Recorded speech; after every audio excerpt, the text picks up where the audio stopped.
ಹರೇ ಕೃಷ್ಣ. ಓಂ ಅಜ್ಞಾನತಿಮಿರಾಂಧಸ್ಯ ಜ್ಞಾನಾಂಜನಶಲಾಕಯ ಚಕ್ಷುರುನ್ಮಿಲಿತಂ ಯೇನ ತಸ್ಮೈ ಶ್ರೀ ಗುರವೇ ನಮಃ.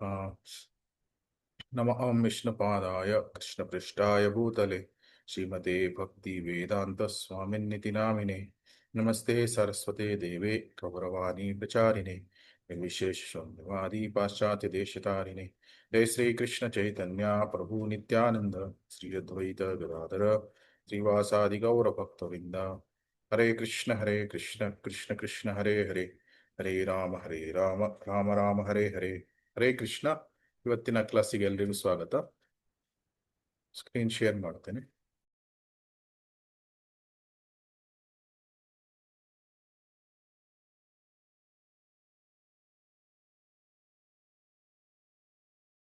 ಕಾಣಿಸ್ತಾ ಇದೆಯಾ? ಕಾಣಿಸ್ತಾ ಇದೆ ಪ್ರಭು. ಕಾಣಿಸುತ್ತೆ ಪ್ರಭುಜಿ. ಹಾ, ಫಸ್ಟ್ ಪ್ರಾರ್ಥನೆಯೊಂದಿಗೆ ಸ್ಟಾರ್ಟ್ ಮಾಡೋಣ. ಜಯ ಜಯ ಶ್ರೀ ಚೈತನ್ಯ ಜಯ ನಿತ್ಯಾನಂದ, ಜಯ ಜಯ ಶ್ರೀ ಚೈತನ್ಯ ಜಯ ನಿತ್ಯಾನಂದ, ಜಯ ದ್ವೈತ ಚಂದ್ರ ಜಯ ಗೌರ ಭಕ್ತವೃಂದ, ಜಯ ದ್ವೈತ ಚಂದ್ರ ಜಯ ಗೌರ ಭಕ್ತವೃಂದ, ಜಯ ಜಯ ಶ್ರೀ ಚೈತನ್ಯ ಜಯ ನಿತ್ಯಾನಂದ, ಜಯ ಜಯ ಶ್ರೀ ಚೈತನ್ಯ ಜಯ ನಿತ್ಯಾನಂದ, ಜಯ ದ್ವೈತ ಚಂದ್ರ ಜಯ ಗೌರ ಭಕ್ತವೃಂದ, ಜಯ ದ್ವೈತ ಚಂದ್ರ ಜಯ ಗೌರ ಭಕ್ತ ವೃಂದ, ಜಯ ಜಯ ಶ್ರೀ ಚೈತನ್ಯ ಜಯ ನಿತ್ಯಾನಂದ, ಜಯ ಜಯ ಶ್ರೀ ಚೈತನ್ಯ ಜಯ ನಿತ್ಯಾನಂದ, ಜಯ ದ್ವೈತ ಚಂದ್ರ ಜಯ ಗೌರ ಭಕ್ತವೃಂದ, ಜಯ ಚಂದ್ರ ಜಯ ಗೌರ ಭಕ್ತ ವೃಂದ. ಹರೇ ಕೃಷ್ಣ ಕೃಷ್ಣ ಕೃಷ್ಣ ಹರೇ ಹರೇ, ಹರೇ ರಾಮ ರಾಮ ರಾಮ ಹರೇ ಹರೇ. ಹರೇ ಕೃಷ್ಣ ಕೃಷ್ಣ ಕೃಷ್ಣ ಹರೇ ಹರೇ, ಹರೇ ರಾಮ ರಾಮ ರಾಮ ಹರೇ ಹರೇ. ಇಂದಿನ ಕ್ಲಾಸಲ್ಲಿ ಭಕ್ತಿ ಸೇವೆಯ 9 ಹಂತಗಳು, ಇದನ್ನು ನಾವು ನೋಡಿದ್ವಿ. ಅದೋ ಶ್ರದ್ಧಾ ತಥಾ ಸಾಧು ಸಂಗೋ ತಥಾ ಭಜನ ಕ್ರಿಯಾ, ತಥೋ ಅನರ್ಥ ನಿವೃತ್ತಿ ಸ್ಯಾತ್ ತಥೋ ನಿಷ್ಠಾ ರುಚಿಸ್ತಥಾ, ಆಸಕ್ತಿಸ್ತಥೋ ಭಾವಸ್ತತ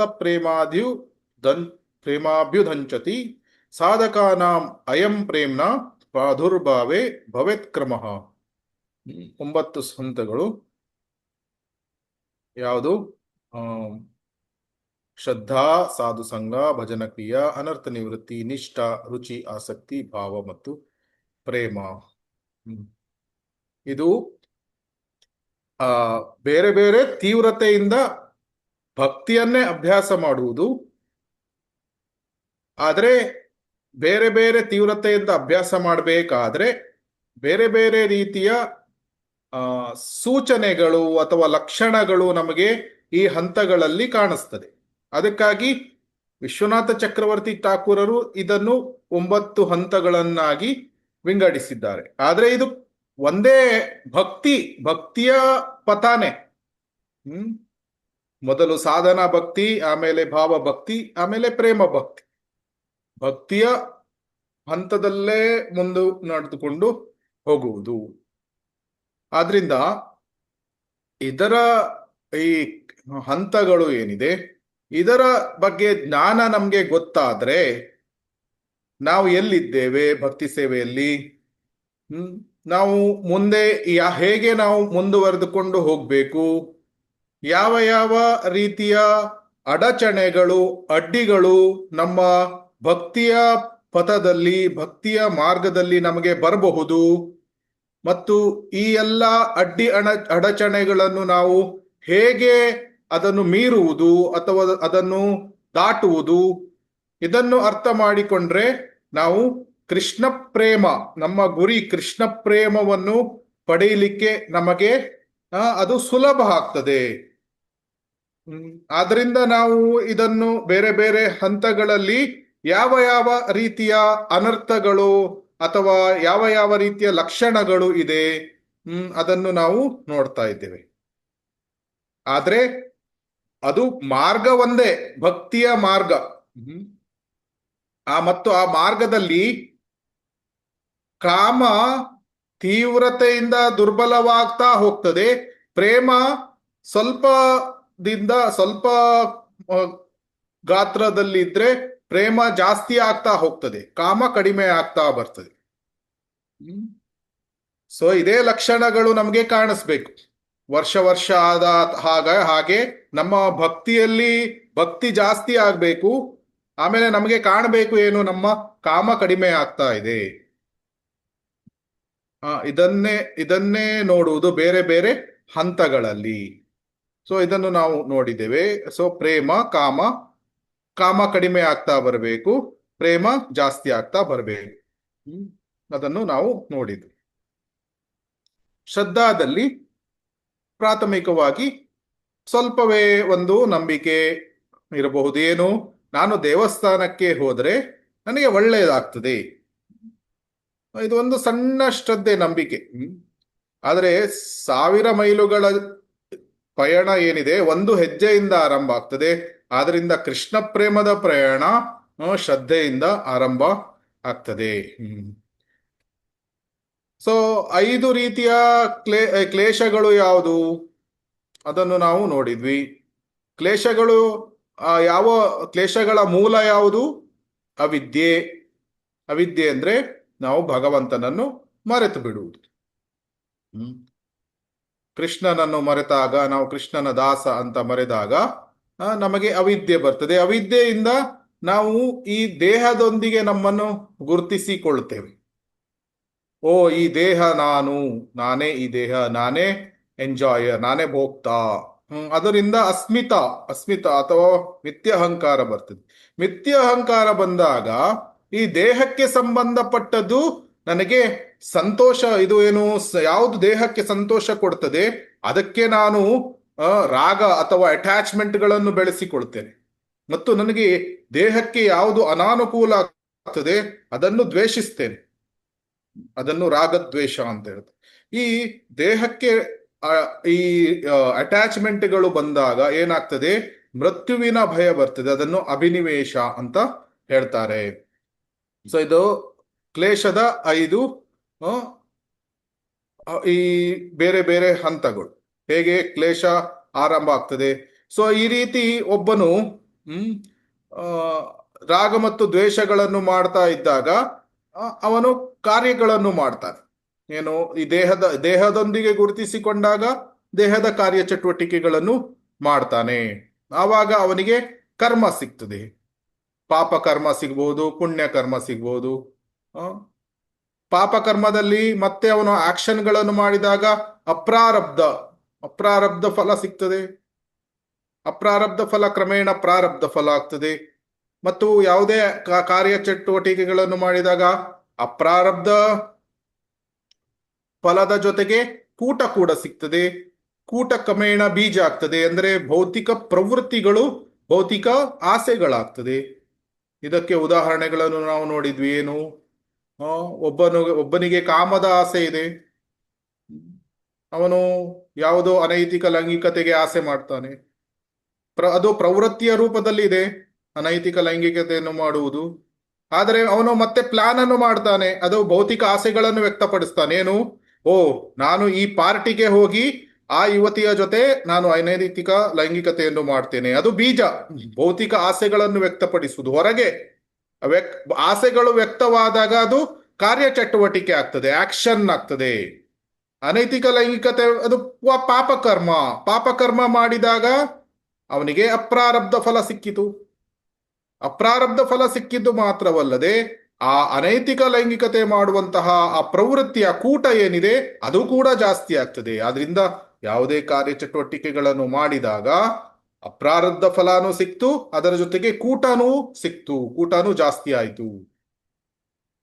ಸೊ ಈ ರೀತಿ ಕರ್ಮ ಬಂಧನದಲ್ಲಿ ಬದ್ಧ ಜೀವಾತ್ಮ ಅವನು ಹೋಗ್ತಾನೆ. ಅಪ್ರಾರಬ್ಧ, ಕೂಟ, ಬೀಜ, ಪ್ರಾರಬ್ಧ, ಆದರೆ ಭಜನ ಕ್ರಿಯೆ ಮಾಡುವುದರಿಂದ ಕ್ರಮೇಣವಾಗಿ ಇದು ಎಲ್ಲ ಕಡಿಮೆ ಆಗ್ತದೆ. ಅಪ್ರಾರಬ್ಧ ಫಲಂ ಪಾಪಂ ಕೂಟಂ ಬೀಜಂ ಫಲೋನ್ಮುಖಂ ಕ್ರಮೇಣೈವ ಪ್ರಳೀಯೇತ ವಿಷ್ಣು ಭಕ್ತಿರತಾತ್ಮನಃ. ವಿಷ್ಣು ಭಕ್ತಿಯನ್ನು ಮಾಡಿದಾಗ ಕೂಟ ಬೀಜ ಅಪ್ರಾರಬ್ಧ ಪ್ರಾರಬ್ಧ ಎಲ್ಲ ನಾಶವಾಗ್ತದೆ. ಸೊ ಇದನ್ನು ನಾವು ನೋಡಿದ್ವಿ. ಶುಭದ ಶುಭ ಅಂದ್ರೆ ನಾವು ಸಾಧನ ಭಕ್ತಿಯನ್ನು ಮಾಡಬೇಕಾದ್ರೇನೆ ನಮಗೆ ಶುಭದ ಮತ್ತು ಕ್ಲೇಶಾಗ್ನಿ. ಕ್ಲೇಶ ಅಂದ್ರೆ ಈ 5 ಕ್ಲೇಶಗಳು ಕಡಿಮೆ ಆಗ್ತಾ ಬರ್ತದೆ. ಆಮೇಲೆ ಶುಭದ ಒಳ್ಳೆಯ ಗುಣಗಳು ಹುಟ್ಟುತ್ತದೆ. ಯಾವುದು? ದಯೆ, ಕ್ಷಮ, ಶೌಚ, ಸರಳತಾ, ಕರುಣಾಭಾವ, ವಿನಮ್ರತಾ ಭಾವ ಇದೆಲ್ಲ ಬೆಳೀತದೆ. ಆಮೇಲೆ ಫಸ್ಟ್ ಸ್ಟೇಜಸ್ ಶ್ರದ್ಧಾ ನೋಡಿದ್ವಿ. ಶ್ರದ್ಧೆಯಿಂದ ಒಬ್ಬನು ಸಾಧು ಸಂಘಗಳನ್ನು ಮಾಡ್ತಾನೆ, ಸಾಧುಗಳ ಸಂಘಕ್ಕೆ ಬರ್ತಾನೆ. ಸಾಧುಗಳ ಸಂಘಕ್ಕೆ ಬಂದಾಗ ಅವರ ಸೇವೆಗಳನ್ನು ಮಾಡ್ತಾನೆ. ಅವರ ಜೊತೆ ಸೇರಿ ಏನು ಮಾಡ್ತಾನೆ? ಭಜನ ಕ್ರಿಯೆಯನ್ನು ಆರಂಭ ಮಾಡ್ತಾನೆ. ಆದರೆ ಭಜನೆ ಕ್ರಿಯೆಯಲ್ಲಿ 2 ವಿಧಗಳು. ಯಾವುದು? ಅನಿಶ್ಚಿತ ಭಜನ ಕ್ರಿಯಾ ಮತ್ತು ನಿಶ್ಚಿತ ಭಜನ ಕ್ರಿಯಾ. ಅನಿಶ್ಚಿತ ಭಜನ ಕ್ರಿಯೆಯನ್ನು ಏನು ಹೇಳ್ತಾರೆ? ಅದನ್ನು ಭಜನೆ ಕ್ರಿಯಾ ಪ್ರಾಸೆಸ್, 3ನೇ ಹಂತ ಭಜನೆ ಕ್ರಿಯೆ ಅಂತ ಹೇಳ್ತಾರೆ. ನಿಶ್ಚಿತ ಭಜನೆ ಕ್ರಿಯೆಯನ್ನು ನಿಷ್ಠಾ ಅಥವಾ 5ನೇ ಪ್ರಾಸೆಸ್. ಭಜನೆ ಕ್ರಿಯೆ ಆದ್ಮೇಲೆ ಅನಿಶ್ಚಿತ ಭಜನೆ ಕ್ರಿಯೆ ಆದ್ಮೇಲೆ ನಿಶ್ಚಿತ ಭಜನೆ ಕ್ರಿಯೆ ಬರಬೇಕು. ಆದ್ರೆ ನಿಶ್ಚಿತ ಭಜನೆ ಕ್ರಿಯೆ ಆಗ್ಬೇಕಾದ್ರೆ ಕೆಲವು ಅನರ್ಥ ಕೂಡ ನಿವೃತ್ತಿ ಆಗ್ಬೇಕು. ಅದರಿಂದ ಭಜನ ಕ್ರಿಯೆ ಆದ್ಮೇಲೆ ಅದರ ನೆಕ್ಸ್ಟ್ ಹಂತವನ್ನು ಅನರ್ಥ ನಿವೃತ್ತಿ ಅಂತ ಇಟ್ಟಿದ್ದಾರೆ. ಆಮೇಲೆ ನಿಶ್ಚಿತ ಭಜನ ಕ್ರಿಯೆಯನ್ನು ನಿಷ್ಠಾ ಅಂತ ಹೇಳಿದ್ದಾರೆ. ಇದು ಭಜನ ಕ್ರಿಯೆಯಲ್ಲಿ 6 ರೀತಿಯ ಲಕ್ಷಣಗಳು ಇದೆ. ಯಾವುದು? ಅನಿಶ್ಚಿತ ಭಜನ ಕ್ರಿಯೆಯ 6 ರೀತಿಯ ಲಕ್ಷಣಗಳು. ಇದನ್ನು ಈಗ ನೀವು ಹೇಳಬೇಕು. 6 ರೀತಿಯ ಲಕ್ಷಣಗಳು ಯಾವುದು?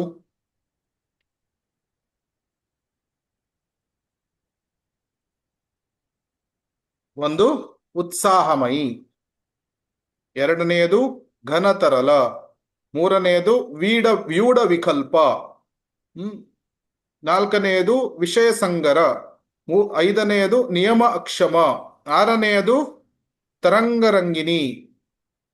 ಈ 6 ಲಕ್ಷಣಗಳು ಕಾಣಿಸಿಕೊಂಡ್ರೆ ಒಬ್ಬ ಭಕ್ತ ಆಲೋಚನೆ ಮಾಡ್ಬೋದು. ಏನು? ನಾನು ಇನ್ನೂ ಭಜನ ಕ್ರಿಯೆ ಹಂತದಲ್ಲಿ ಇದ್ದೇನೆ. ಉತ್ಸಾಹಮಯಿ ಅಂದ್ರೆ ಏನು? ನಾವೀಗ ರಿವಿಷನ್ ಮಾಡ್ತಾ ಇದ್ದೀವಿ. ನೆನಪಿದೆ ಯಾರಿಗಾದ್ರೂ? ಉತ್ಸಾಹಮಯಿ ಅಂದ್ರೆ ಏನು? ಇಂಟ್ರೆಸ್ಟ್ ಇರುವುದು, ನಾನು ಅಟೆಂಡ್ ಆಗ್ಬೇಕು ಭಜನೆ ಕ್ರಿಯೆಗೆ ಅಂತ. ಹೌದು. ಆದ್ರೆ ಯಾವ ರೀತಿಯ ಇಂಟ್ರೆಸ್ಟ್? ಇದು ಉಪದೇಶಾಮೃತದಲ್ಲಿ ಉತ್ಸಾಹ ನಿಶ್ಚಯ ಧೈರ್ಯ ಅಂತ ಹೇಳಿದರೆ ಆ ತರದ ಉತ್ಸಾಹ ಅಲ್ಲ, ಫಾಲ್ಸ್. ತುಂಬಾ ಉತ್ಸಾಹವನ್ನು ಕೆಲವೊಮ್ಮೆ ತೋರಿಸ್ತಾನೆ, ಆದ್ರೆ ಕೆಲವೊಮ್ಮೆ ಉತ್ಸಾಹನೇ ಇರಲ್ಲ. ಏನು? ಈಗ ಇದಕ್ಕೆ ಉದಾಹರಣೆ ಯಾವುದು? ಒಂದನೇ ದಿನ ಮಗು ಸ್ಕೂಲಿಗೆ ಹೋದಾಗ ಹೇಗೆ ಹೋಗ್ತಾನೆ ಮಗು? ಟೈ ಹಾಕೊಂಡ, ಶೂ ಹಾಕೊಂಡ, ಲೇಸ್ ಹಾಕೊಂಡ, ಬ್ಯಾಗ್ ತಗೊಂಡು ಟಕ್ ಟಕ್ ಟಕ್ ಅಂತ ಉತ್ಸಾಹದಿಂದ ಸ್ಕೂಲಿಗೆ ಹೋಗ್ತಾನೆ. ಆಮೇಲೆ ಸ್ಕೂಲಿಂದ ಬಂದ ತಕ್ಷಣ ಎಲ್ಲ ಶೋ ಆಫ್ ಮಾಡ್ತಾನೆ. ಏನು? ನನಗೆಲ್ಲ ಗೊತ್ತು. ಈ ರೀತಿಯ ಉತ್ಸಾಹ, ನನಗೆಲ್ಲ ಜಗತ್ತಿನಲ್ಲಿ ಎಲ್ಲ ವಿಷಯಗಳು ಗೊತ್ತಿದ್ದಾಗೆ ಆ ಮಗು ಆಕ್ಟ್ ಮಾಡ್ತದೆ. ಅದೇ ಉತ್ಸಾಹಮಯಿ, ಫಾಲ್ಸ್ ಕಾನ್ಫಿಡೆನ್ಸ್. ಆದ್ರೆ ಜಾಸ್ತಿ ಏನು ಗೊತ್ತಿರಲ್ಲ ಮಗುವಿಗೆ. ಅದೇ ರೀತಿ ಈ ಭಕ್ತ, ಕನಿಷ್ಠ ಭಕ್ತ ತುಂಬಾ ಉತ್ಸಾಹ ತೋರಿಸ್ತಾನೆ, ಆಸ್ ಇಫ್ ಅವನಿಗೇನು ಎಲ್ಲ ಶಾಸ್ತ್ರಗಳು ಗೊತ್ತು, ಎಲ್ಲ ಏನು ಜಗತ್ತನ್ನೇ ಕೃಷ್ಣ ಪ್ರಜ್ಞೆಯನ್ನಾಗಿ ಮಾಡುವ ಹಾಗೆ ಅವನು ಉತ್ಸಾಹವನ್ನು ತೋರಿಸ್ತಾನೆ. ಆದ್ರೆ ಆ ಉತ್ಸಾಹ ಏನು? ಟೊಳ್ಳು ಉತ್ಸಾಹ. ಉತ್ಸಾಹ ಏನು? ಇನ್ನು ಏನೋ ಸ್ವಲ್ಪ ಕಷ್ಟ ಬಂತು, ಭಕ್ತಿ ಸೇವೆಯನ್ನೇ ಬಿಟ್ಟು ಓಡಿ ಹೋಗುವುದು, ಈ ರೀತಿಯ ಉತ್ಸಾಹ. ಇದನ್ನು ಉತ್ಸಾಹಮಯಿ ಅಂದ್ರೆ ಈ ರೀತಿಯ ಟೊಳ್ಳು ಉತ್ಸಾಹವನ್ನು ಏನು ಹೇಳ್ತಾರೆ, ಈ ರೀತಿಯ ಟೊಳ್ಳು ಉತ್ಸಾಹಗಳು ಇದ್ದರೆ ಇನ್ನು ಅನಿಶ್ಚಿತ ಭಜನೆ ಕ್ರಿಯೆಯಲ್ಲಿದ್ದಾನೆ ಅಂತ ಅರ್ಥ. ಈ ಇಂತಹ ಉತ್ಸಾಹಮಯಿ ಭಕ್ತರು ಏನ್ ಮಾಡ್ತಾರೆ, ನಾನು ಮನೆಯಲ್ಲಿ ಎಲ್ಲರೂ ಅಭಕ್ತರು, ನನ್ನ ಮನೆಯಲ್ಲಿ ನಾನು ಎಲ್ಲರನ್ನು ಭಕ್ತರನ್ನಾಗಿ ಮಾಡಿಬಿಡ್ತೇನೆ. ಅವರಿಗೆ ಪ್ರೀಚ್ ಮಾಡ್ತಾನೆ. ಭಗವದ್ಗೀತೆ ಆ ಶ್ಲೋಕ ಈ ಶ್ಲೋಕ. ನೀವೆಲ್ಲ ಭಕ್ತರಾಗಬೇಕು. ಏನು ನೀವು ಎಲ್ಲ ಮಾಯೆಯಲ್ಲಿ ಇದ್ದೀರಿ ನೀವು. ನಿಮಗೆ ಭಕ್ತಿ ಮಾಡ್ಬೇಕಂತ ಗೊತ್ತಿಲ್ವಾ? ಭಕ್ತಿ ಮಾಡಿ, ಭಕ್ತಿ ಅಂತ ತುಂಬಾ ಉತ್ಸಾಹದಿಂದ ಎಲ್ಲ ಮನೆಯಲ್ಲಿರುವ ಎಲ್ಲ ಸದಸ್ಯರನ್ನು ಭಕ್ತರನ್ನಾಗಿ ಮಾಡುವಂತಹ ಉತ್ಸಾಹವನ್ನು ತೋರಿಸ್ತಾನೆ ಆರಂಭದಲ್ಲಿ. ಸ್ವಲ್ಪ ಸಮಯದ ನಂತರ ಕಷ್ಟ ಬಂದ್ರೆ ಅವನೇ ಭಕ್ತಿಯನ್ನು ಬಿಟ್ಟು ಹೋಗಿರ್ತಾನೆ, ಅವನೇ ಜಪವನ್ನು ಸರಿಯಾಗಿ ಮಾಡುವುದಿಲ್ಲ. ಇಂತಹ ಉತ್ಸಾಹಗಳನ್ನು ಫಾಲ್ಸ್ ಕಾನ್ಫಿಡೆನ್ಸ್, ಉತ್ಸಾಹಮಯಿ. ಆಮೇಲೆ ಘನ ತರಲ, ಇದು ಉತ್ಸಾಹಮಯಿಯಲ್ಲಿ ಗ್ರಾಫ್ ಹೇಗೆ, ಹೀಗೆ ಮೇಲೆ ಮೇಲೆ ಮೇಲೆ ಎಲ್ಲ ಯಾವಾಗ್ಲೂ ಮೇಲೆ ಉತ್ಸಾಹ ಬರುದು, ಆಮೇಲೆ ಸ್ವಲ್ಪ ಸಮಯದ ನಂತರ ಉತ್ಸಾಹ ನಿರುತ್ಸಾಹ, ಆ ರೀತಿ. ಘನ ತರಲದಲ್ಲಿ ಏನು, ಸ್ಪೊರಾಡಿಕ್ ಎಂಡೆವರ್. ಘನತರಲ ಅಂದ್ರೆ ಏನು ಹೇಳಿ, ಅರ್ಥ ಆಯ್ತಾ? ಘನತರಲ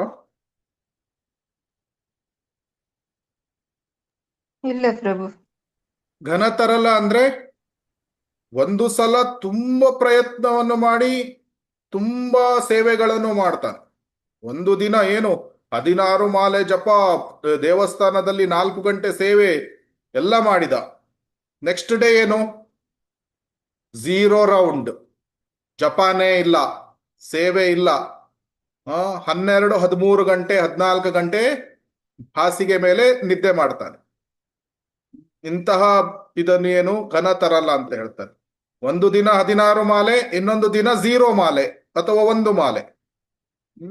ಸ್ಟೆಡಿನೆಸ್ ಇಲ್ಲ, ಅನಿಶ್ಚಿತ. ಒಂದು ದಿನ 4 ಗಂಟೆ ದೇವಸ್ಥಾನಗಳಲ್ಲಿ ಸೇವೆ, ಇನ್ನೊಂದು ದಿನ 12 ಗಂಟೆಗಳ ಕಾಲ ನಿದ್ದೆ, ಸೇವೆನೂ ಇಲ್ಲ, ಏನು ಬೇಡ, ಆ ರೀತಿ. ಇದನ್ನು ಘನ ತರಲ ಅಂತ ಹೇಳ್ತಾರೆ. ಏನು, ಮೇಲೆ ಒಂದು ತುಂಬಾ ಪ್ರಯತ್ನ ಮಾಡಿ ತುಂಬಾ ಸೇವೆಗಳನ್ನು ಮಾಡುವುದು ಅಥವಾ ತುಂಬಾ ಭಕ್ತಿಯ ಇದು ಕಾರ್ಯಚಟುವಟಿಕೆಗಳನ್ನು ಮಾಡುವುದು.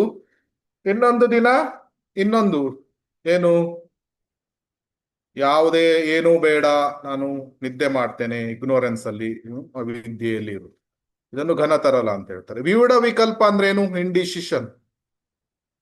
ಬಾಹ್ಯವಾದ ಈ ಸನ್ನಿವೇಶಗಳನ್ನು ನನ್ನ ಭಕ್ತಿಯ ಇದು ಏನು, ನಾನು ಭಕ್ತಿ ಸರಿ ಮಾಡ್ಲಿಕ್ಕೆ ಆಗ್ತಾ ಇಲ್ಲ, ಅದರಿಂದ ನಾನು ಬಾಹ್ಯ ಸನ್ನಿವೇಶಗಳನ್ನು ಸರಿ ಮಾಡ್ತೇನೆ. ಏನು ಇದರ ಏನು ಉದಾಹರಣೆಗಳು, ನಾನು ಮನೆಯಲ್ಲಿ ನಿಂತಿದ್ದೇನೆ, ಬ್ಯಾಂಗ್ಳೂರಲ್ಲಿ ನಿಂತಿದ್ದೇನೆ, ಆದ್ರಿಂದ ನನಗೆ ಭಕ್ತಿ ಸೇವೆ ಮಾಡ್ಲಿಕ್ಕೆ ಆಗ್ತಾ ಇಲ್ಲ. ನಾನು ವೃಂದಾವನಕ್ಕೆ ಹೋದ್ರೆ 24 ಗಂಟೆಗಳ ಕಾಲ ಭಕ್ತಿ ಮಾಡ್ತೇನೆ. ನಾನು ಬ್ಯಾಂಗ್ಳೂರಲ್ಲಿ ಇರೋದ್ರಿಂದ ನನಗೆ 1 ಗಂಟೆ ಮಾತ್ರ ಮಾಡ್ಲಿಕ್ಕೆ ಆಗ್ತಾ ಇದೆ ಭಕ್ತಿ ಸೇವೆ. ಆದ್ರಿಂದ ನಾನು ಏನ್ ಮಾಡ್ತೇನೆ, ಬ್ಯಾಂಗ್ಳೂರ್ ಬೇಡ, ನಾನು ವೃಂದಾವನಕ್ಕೆ ಹೋಗಿಬಿಡ್ತೇನೆ ಅಂತ. ಯಾವುದೇ ಅಥಾರಿಟೀಸ್ ಪರ್ಮಿಷನ್ ಇಲ್ಲ, ಹೋಗಿಬಿಡುದು, ವೃಂದಾವನಕ್ಕೆ ಹೋಗಿಬಿಡುವುದು. ಅಥವಾ ಒಳ್ಳೆಯ ಕೆಲಸ ಇದ್ರೆ, ಕೆಲಸ ಜಾಸ್ತಿ ಇರುವುದರಿಂದ ನಂಗೆ ಭಕ್ತಿ ಮಾಡ್ಲಿಕ್ಕೆ ಆಗ್ತಾ ಇಲ್ಲ, ಕೆಲಸವನ್ನೇ ಬಿಟ್ಟು ಬಿಡ್ತೇನೆ, ಆವಾಗ 24 ಗಂಟೆಗಳ ಕಾಲ ಭಕ್ತಿ ಮಾಡ್ಬೋದು ನಾನು. ಇದು ವಿವಿಧ ವಿಕಲ್ಪ. ಏನು, ನಾನು ಈಗ ಮನೆಯಲ್ಲಿದ್ದೇನೆ, ಮನೆ ಅಂದ್ರೆ ದೊಡ್ಡ ಮಾಯೆ, ನಾನು ಬ್ರಹ್ಮಚಾರಿಯಾಗಿ ಬಿಟ್ರೆ 24 ಗಂಟೆಗಳ ಕಾಲ ಭಕ್ತಿ ಮಾಡ್ತಾ ಇದ್ದೆ. ಈಗ ಮನೆಯಲ್ಲಿ ಇದ್ದಿದ್ದೇನೆ, ಆದ್ರಿಂದ ನನಗೆ ಸರಿ 1 ಗಂಟೆ ಭಕ್ತಿ ಮಾಡ್ಲಿಕ್ಕೆ ಆಗ್ತದೆ. ಇದೆಲ್ಲ ಇಂಡಿಸಿಷನ್ಸ್, ವ್ಯೂಢ ವಿಕಲ್ಪ ಅಂತ ಹೇಳ್ತಾರೆ. ಬಾಹ್ಯವಾದ ಘಟನೆಗಳು, ಬಾಹ್ಯವಾದ ಸನ್ನಿವೇಶಗಳಿಂದ ನನ್ನ ಭಕ್ತಿ ಸರಿ ಆಗ್ತಾ ಇಲ್ಲ, ಅದರಿಂದ ಬಾಹ್ಯವಾದ ಸನ್ನಿವೇಶಗಳನ್ನೇ ನಾನು ಬದಲು ಮಾಡ್ತೇನೆ ಅಂತ. ಆದ್ರೆ ಭಕ್ತಿ ಯಾವಾಗಲೂ ಆಂತರಿಕವಾದ ಪ್ರಾಸೆಸ್. ವಿಷಯ ಸಂಗರ ಅಂದ್ರೆ ಏನು, ವಿಷಯ ಅಂದ್ರೆ ಆಬ್ಜೆಕ್ಟ್ ಆಫ್ ಸೆನ್ಸಸ್, ಇಂದ್ರಿಯ ವಸ್ತುಗಳು. ಇಂದ್ರಿಯ ವಸ್ತುಗಳ ಬಗ್ಗೆ ಆಕರ್ಷಣೆ, ಗಮ್ಮತ್ ಮಾಡಬೇಕು, ಫುಲ್ ಗಮ್ಮತ್ ಮಾಡಬೇಕು. ಅದಕ್ಕೆ ಯಾವಾಗ ಸಮಯ ಇರ್ತದೆ ಹ್ಮ್ ಅವನು ಫುಲ್ ಗಮ್ಮತ್ ಮಾಡ್ತಾನೆ, ಎಂಜಾಯಿಂಗ್. ಸಮಯ ಇದ್ರೆ ಭಕ್ತಿಯನ್ನು ಮಾಡುದು. ವಿಷಯ ಸಂಗರ, ಯಾವಾಗಲೂ ಎಂಜಾಯಿಂಗ್ ಮೆಂಟಾಲಿಟಿ. ಕೆಲವೊಮ್ಮೆ ಭಕ್ತಿ. ಇದು ವಿಷಯ ಸಂಗರ. ನಿಯಮ ಅಕ್ಷಮ ಅಂದ್ರೆ ಏನು? ನಾನು ನಾಳೆಯಿಂದ 8 ಮಾಲೆ ಜಪವನ್ನು ಮಾಡಿಯೇ ಮಾಡ್ತೇನೆ, 8 ಮಾಲೆ. ಆದ್ರೆ ಒಂದು ದಿನ 8 ಮಾಲೆ ಮಾಡಿದ, 2ನೇ ದಿನ 8 ಮಾಲೆ ಮಾಡಿದ, 3ನೇ ದಿನ 4 ಮಾಲೆ, 4ನೇ ದಿನ 1 ಮಾಲೆ.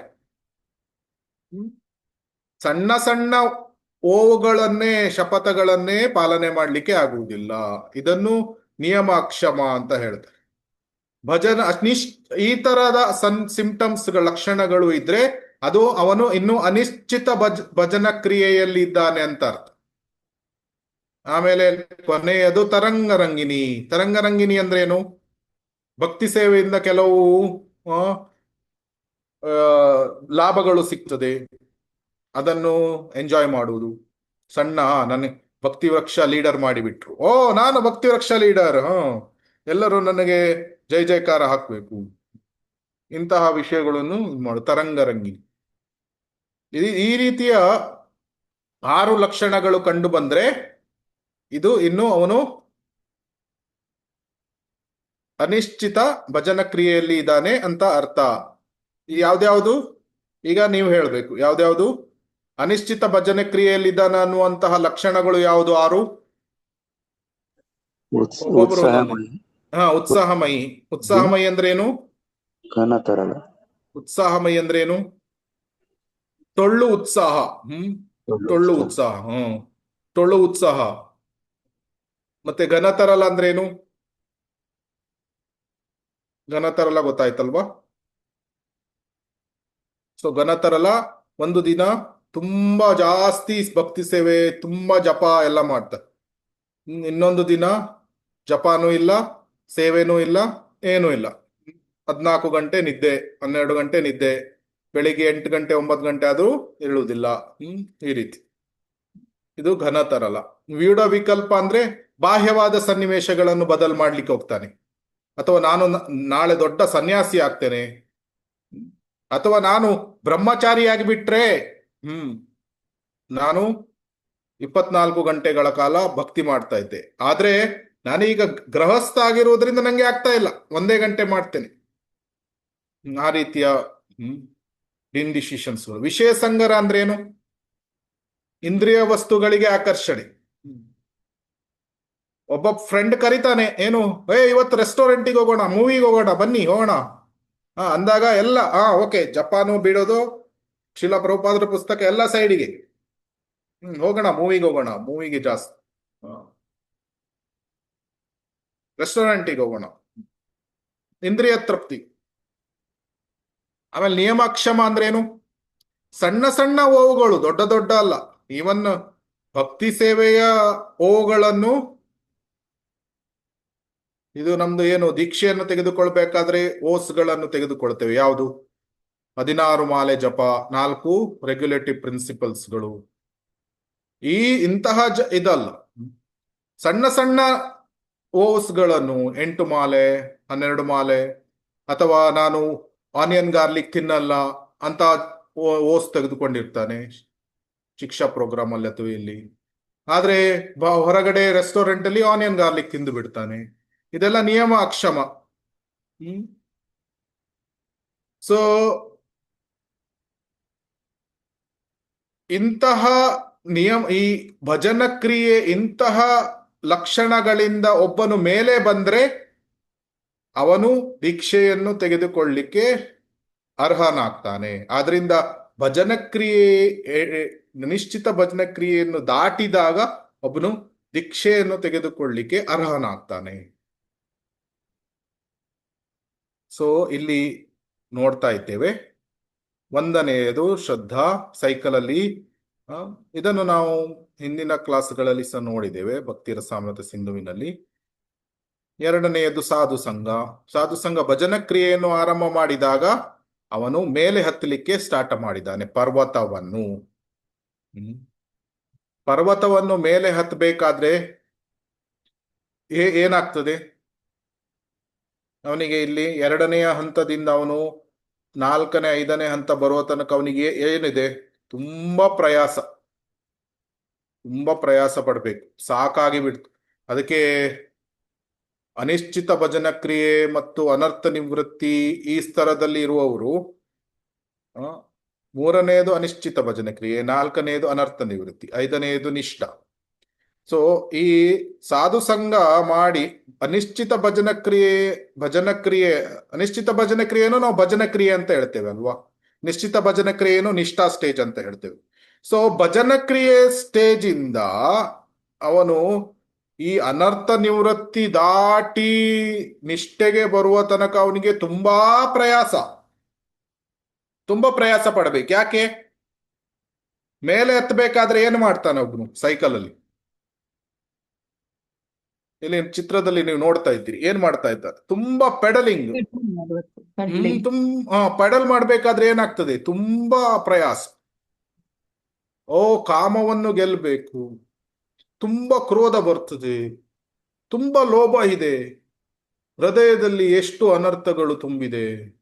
ಅಯ್ಯೋ ಈ ದೇವರೇ ಭಗವಂತ, ಹೇಗೆ ಇದನ್ನು ಮೇಲೆ ಎತ್ತಿ ಬರುವುದು? ಪದೇ ಪದೇ ಕಾಮ ಅಟ್ಯಾಕ್ ಆಗ್ತಾ ಇದೆ, ಸಣ್ಣ ಸಣ್ಣ ವಿಷಯಕ್ಕೆ ಸಿಟ್ಟು ಬರ್ತದೆ. ಅದಕ್ಕೆ ಇದನ್ನೆಲ್ಲ ಮೇಲೆ ಬರಬೇಕಾದ್ರೆ ಸಿಟ್ಟನ್ನು ತಡೆದುಕೊಳ್ಬೇಕು. ಕಾಮಗಳು ಬಂದಾಗ ಅದು ಕಾಮವನ್ನು ತಡೆದುಕೊಳ್ಬೇಕು. ಲೋಭ ಬಾರದಾಗೆ ಬೇರೆ ಅಕ್ಕಪಕ್ಕದವರನ್ನು ನೋಡಿ, ನಮ್ಮ ರಿಲೇಟಿವ್ಸ್ಗಳನ್ನು ನೋಡಿ ಲೋಭ ಬರಬಾರ್ದು, ಅಥವಾ ಅಂದ್ರೆ ಮಾತ್ಸರ್ಯ ಬರಬಾರ್ದು. ಯಾಕಂದ್ರೆ ಅವರದ್ ಮಾತ್ಸರ್ಯ ಬಂದ್ರೆ ನನಗೆ ಇನ್ನೂ ಜಾಸ್ತಿ ಬೇಕು ಅನ್ನುವಂತಹ ಲೋಭ ಬರ್ತದೆ. ಓ, ನನ್ನ ನೇಬರ್ ಹತ್ರ ನನ್ನ ಹತ್ರ ಬರೇ ಅಲ್ಟೋ 800 ಕಾರ್ ಇದೆ, ನನ್ನ ನೇಬರ್ ಹತ್ರ ದೊಡ್ಡದು ಕಾರ್ ಬಂದ್ಬಿಡ್ತು, i20 ಬಂದ್ಬಿಡ್ತು. ನಾನೀಗ i20ಗಿಂತ ದೊಡ್ಡ ಕಾರ್ ತೆಗೆದುಕೊಳ್ಬೇಕು, ನಾನು ಡಸ್ಟರ್ ತೆಗೆದುಕೊಳ್ತೇನೆ, ಅವನಿಗೆ ತೋರಿಸ್ಬೇಕು ನಾನು ಏನಂತ. ಸೊ ಇಂತಹ ಅನರ್ಥಗಳು ಏನು ಪದೇ ಪದೇ ಮನಸ್ಸಿನಲ್ಲಿ ಇದನ್ನು ಅಭದ್ರ ಅಂತ ಹೇಳ್ತಾರೆ. ಅಭದ್ರ ವಿಷಯಗಳು ಏನು ತುಂಬಾ ಪೀಡೆಯನ್ನು ಕೊಡ್ತದೆ, ಭಕ್ತಿಯನ್ನು ಸರಿ ಮಾಡ್ಲಿಕ್ಕೆ ಬಿಡುವುದಿಲ್ಲ. ಸಿಟ್ಟು ಬಂದು ಜಗಳ ಆಗಿಬಿಡ್ತು, ಗಂಡ ಹೆಂಡತಿಯೊಟ್ಟಿಗೆ ಜಗಳ ಆಡಿಬಿಟ್ಟ, ಅಥವಾ ಮಕ್ಕಳ ಜೊತೆ ಜಗಳ ಆಡಿಬಿಟ್ಟ, ಆ ದಿನ ಫುಲ್ ವ್ಯರ್ಥ ಆಗಿಬಿಡ್ತು. ನನಗೆ ಶೀಲಾ ಪ್ರಭುಪಾದರ ಪುಸ್ತಕ ಓದೋದು ಬೇಡ, ಏನು ಲೆಕ್ಚರು ಕೇಳೋದು ಬೇಡ, ಏನೂ ಬೇಡ, ನನಗೀಗ ಜಗಳ ಆಡಿ ನನ್ನ ಮೂಡೆಲ್ಲ ಆಫ್ ಆಗಿಬಿಡ್ತು. ಈ ರೀತಿಯ ಭಾವನೆಗಳನ್ನು ತೋರಿಸ್ತಾನೆ. ಆದ್ರಿಂದ ಇಂತಹ ಸನ್ನಿವೇಶಗಳು ಹೊರಗೆ ಬರಬೇಕಾದ್ರೆ ತುಂಬಾ ಪ್ರಯಾಸವನ್ನು ಹೊಂದಬೇಕು. ಕಾಮದಿಂದ ಮೇಲೆ ಬರಲಿಕ್ಕೆ, ಕ್ರೋಧದಿಂದ ಮೇಲೆ ಬರಲಿಕ್ಕೆ, ಇದೆಲ್ಲ ಅನರ್ಥಗಳು. ಏನು ಅನರ್ಥ ನಿವೃತ್ತಿ ನೋಡೋಣ, ನೆಕ್ಸ್ಟ್ ಫೇಸ್ ಅನರ್ಥ ನಿವೃತ್ತಿ. ಆದ್ರೆ ಈ ನಿಯಮಕ್ಷಮ ನಮಗೆ ಇದೆಲ್ಲ ಈ 6 ಇದನ್ನು ದಾಟಿದ್ರೆ ನಾವು 3ನೇ ಹಂತ ತಲುಪ್ತಾ ಇದ್ದೇವೆ. ಇಲ್ಲಿ 3ನೇ ಇದು ತಲುಪಬೇಕಾದ್ರೆ ಈ 6 ವಿಷಯಗಳನ್ನು ದಾಟಬೇಕು.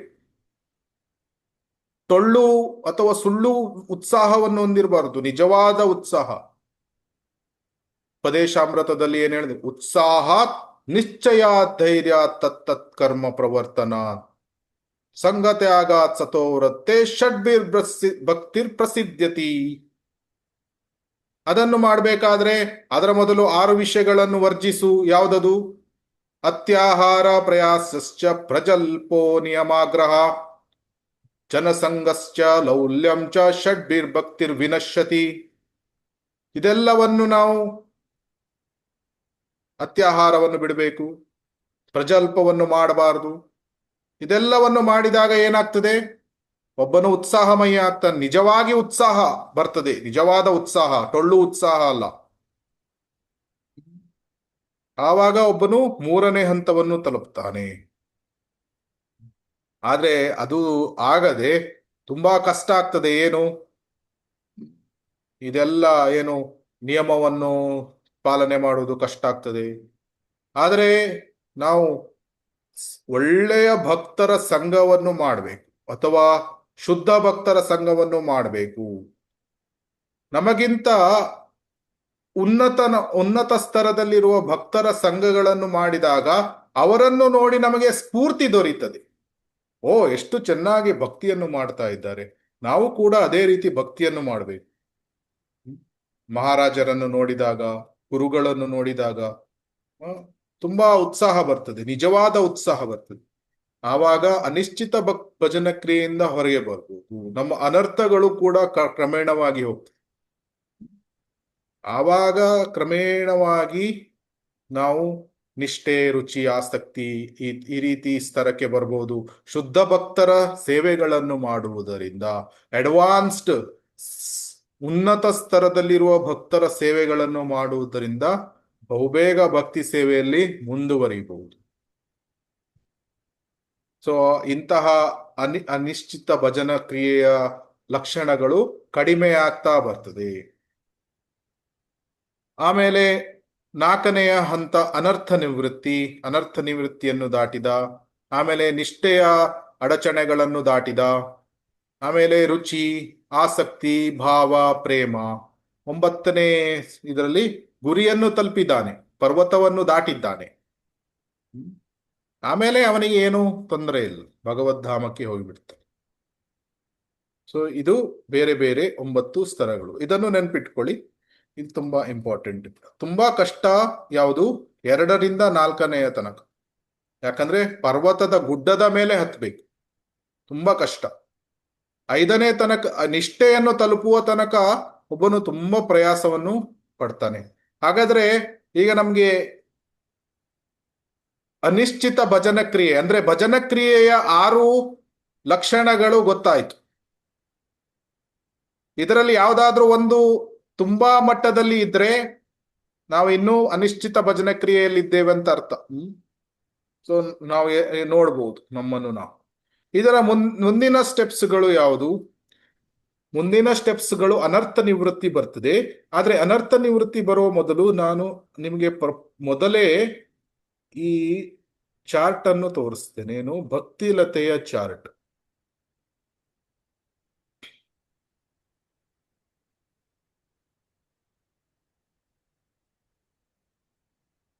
ಕಾಣಿಸ್ತಾ ಇದೆಯಾ? ಈ ಚಾರ್ಟ್ ಅನ್ನು ಒಮ್ಮೆ ಸಂಪೂರ್ಣವಾಗಿ ನೋಡಿ. ನಾವು ಕೆಳಗಿಂದ ಮೇಲೆ ನೋಡೋಣ. ಕೆಳಗಡೆ ಏನಿದೆ?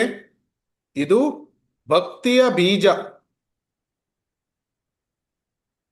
ಭಕ್ತಿಯ ಬೀಜವನ್ನು ಯಾರು ನೀಡ್ತಾರೆ?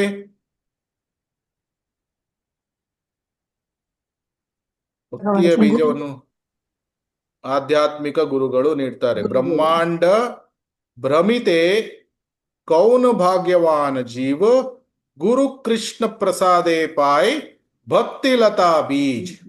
ಆಧ್ಯಾತ್ಮಿಕ ಗುರುಗಳು ದೀಕ್ಷೆಯ ಸಮಯದಲ್ಲಿ ಈ ಬೀಜವನ್ನು ನೀಡ್ತಾರೆ. ಎಲ್ಲಿದೆ ಆ ಬೀಜ? ಕೆಳಗಡೆ ಕಾಣಿಸ್ತಾ ಇದೆ ಎಲ್ರಿಗೂ ಈ ಬೀಜ? ಕಾಣ್ತದೆ ಪ್ರಭುಜಿ. ಹಾ, ಆ ಬೀಜ ಈಗ ಏನಾಗ್ಬೇಕು? ಒಳ್ಳೆ ಬೆಳಿಬೇಕು. ಆಮೇಲೆ ಕೃಷ್ಣ ಪ್ರೇಮದ ಹಣ್ಣನ್ನು ನೀಡಬೇಕು. ಅದು ಬೆಳಿಬೇಕಾದ್ರೆ ಒಳ್ಳೆಯ ರೀತಿಯಲ್ಲಿ ನೀರನ್ನು ಹಾಕಬೇಕು. ಆ ನೀರನ್ನು ಹಾಕಬೇಕಾದ್ರೆ ಅದರ ಜೊತೆಗೆ ಬೇರೆಯ ಏನು ಬೇಡವಾದ ಗಿಡಗಳು ಸಹ ಬೆಳಿಬಹುದು. ನೀರು ಹಾಕುವುದಂದ್ರೆ ಏನು? ಶ್ರವಣಂ, ಕೀರ್ತನಂ. ನಾವು 2 ಸಾಧನ ಅಭ್ಯಾಸಗಳನ್ನು ನೋಡಿದ್ವಿ ಅಲ್ವಾ? ಏನಿದು? ಪವಿತ್ರ ನಾಮವನ್ನು ಬೆಳೆಸುವ ಸಾಧನ ಅಭ್ಯಾಸ, ಶ್ರೀಮದ್ ಭಾಗವತವನ್ನು ಕೇಳುವ ಸಾಧನ ಅಭ್ಯಾಸ. ಇದು ಆ ಬೀಜಕ್ಕೆ ನೀರನ್ನು ಹಾಕುವುದು. ಆ ನೀರನ್ನು ಹಾಕಿದಾಗ ಬೇಡದೇ ಇರುವಂತಹ ಈ ಗಿಡಗಳು, ಅದನ್ನ ಏನ್ ಹೇಳ್ತಾರೆ? ವೀಡ್ಸ್. ಕಳೆಗಳು ಬೆಳೆಯುವಂತಹ ಸಾಧ್ಯತೆಗಳು ಇದೆ. ಆ ಕಳೆಗಳು ಯಾವುದು? ಅಪರಾಧಗಳನ್ನು, ಅನರ್ಥಗಳು, ಬೇರೆ ರೀತಿಯ ಅಪರಾಧಗಳು, ಅದನ್ನು ನಾವು ನೋಡಿದ್ವಿ ಅಲ್ವಾ? ಸೊ ಈ ಬೀಜಕ್ಕೆ ನೀರು ಹಾಕಿದಾಗ ಅದು ಶ್ರದ್ಧಾ, ನೀರನ್ನು ಆಮೇಲೆ ಸಾಧು ಸಂಘವನ್ನು ಮಾಡ್ತೇವೆ. ಸಾಧು ಸಂಘದಲ್ಲಿ ನಾವು ಸಾಧು ಸಂಘವನ್ನು ಮಾಡಬೇಕಾದ್ರೆ ನಾವು ಸ್ವಲ್ಪ ಸ್ವಲ್ಪ ನೀರನ್ನು ಹಾಕ್ಲಿಕ್ಕೆ ಆರಂಭ ಮಾಡಿದ್ದೇವೆ. ಸ್ವಲ್ಪ ಸ್ವಲ್ಪ ಅದನ್ನು ಸರಿಯಾಗಿ ಜಾಗ್ರತೆಯಿಂದ ಅದನ್ನು ನೀರು ಹಾಕಿ ಬೆಳೆಸಿದಾಗ ಏನಾಗ್ತದೆ, ಅದು ಬೆಳಿಲಿಕ್ಕೆ ಆರಂಭ ಆಗ್ತದೆ. ಸಾಧನಾ ಭಕ್ತಿ ಆರಂಭ ಆಗ್ತದೆ. ಸೊ ಸಾಧನಾ ಭಕ್ತಿ ಆರಂಭ ಆದಾಗ ಇದನ್ನು ನಾನು ಇನ್ನೊಂದು ಇದರಲ್ಲಿ ತೋರಿಸ್ತೇನೆ, ಅವಾಗ ನಿಮ್ಗೆ ಕಾಣ್ತದೆ.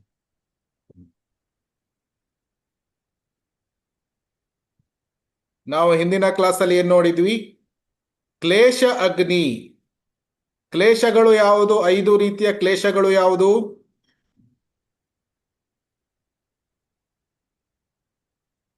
ಐದು ರೀತಿಯ ಕ್ಲೇಶಗಳು ಯಾವುದು?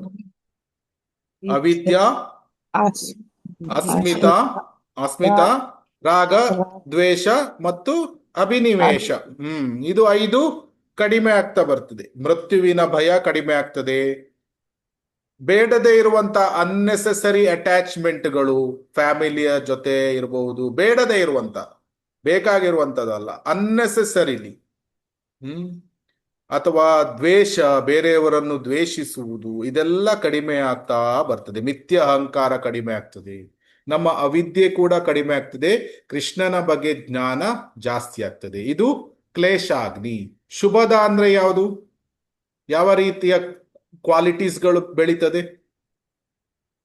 ಕ್ಷಮ, ಆಮೇಲೆ ಕೃಪಾ, ಕರುಣೆ, ಆಮೇಲೆ ಧೈರ್ಯ, ಶೌಚ, ಇಂತಹ ಒಳ್ಳೆಯ ಗುಣಗಳು ಬೆಳೀತದೆ. ಇದು ಸಾಧನ ಭಕ್ತಿಯಲ್ಲೇ ಆರಂಭ ಆಗ್ತದೆ.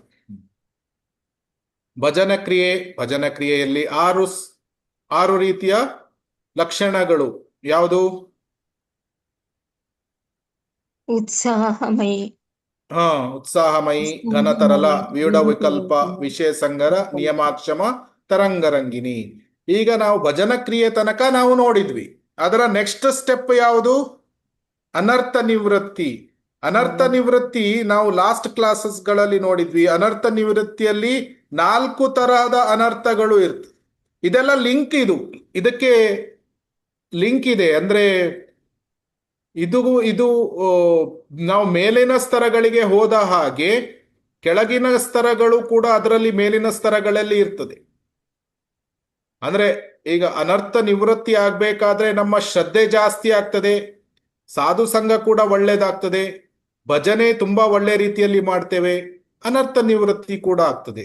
ನಾವು ನಿಷ್ಠೆಗೆ ಬಂದಾಗ ಅನರ್ಥ ನಿವೃತ್ತಿ ಜಾಸ್ತಿ ಆಗಿರ್ತದೆ, ಇನ್ನೂ ಒಳ್ಳೆ ರೀತಿಯಲ್ಲಿ ಭಜನೆ ಕ್ರಿಯೆ ಮಾಡ್ತೇವೆ, ಇನ್ನೂ ಜಾಸ್ತಿ ದೃಢವಾದ ನಂಬಿಕೆ, ಶ್ರದ್ಧೆ ಬರ್ತದೆ. ಈ ರೀತಿ ನಾವು ಹೈಯರ್ ಸ್ಟೇಜಸ್ಗೆ ಹೋದಾಗ ಕೆಳಗಿನ ಸ್ತರದ ಇದು ಕೂಡ ಅದು ಅದರಲ್ಲಿ ಒಳಗೊಂಡಿದೆ. ನಾವು ಅದು ಈ ತರ ಆಲೋಚನೆ ಮಾಡಬಾರ್ದು. ನಿಷ್ಠೆಗೆ ಬಂದಾಗ ಅನರ್ಥಕ್ಕೇನು ಸಂಬಂಧ ಇಲ್ಲ ಅಂತ, ಆ ರೀತಿಯಲ್ಲ.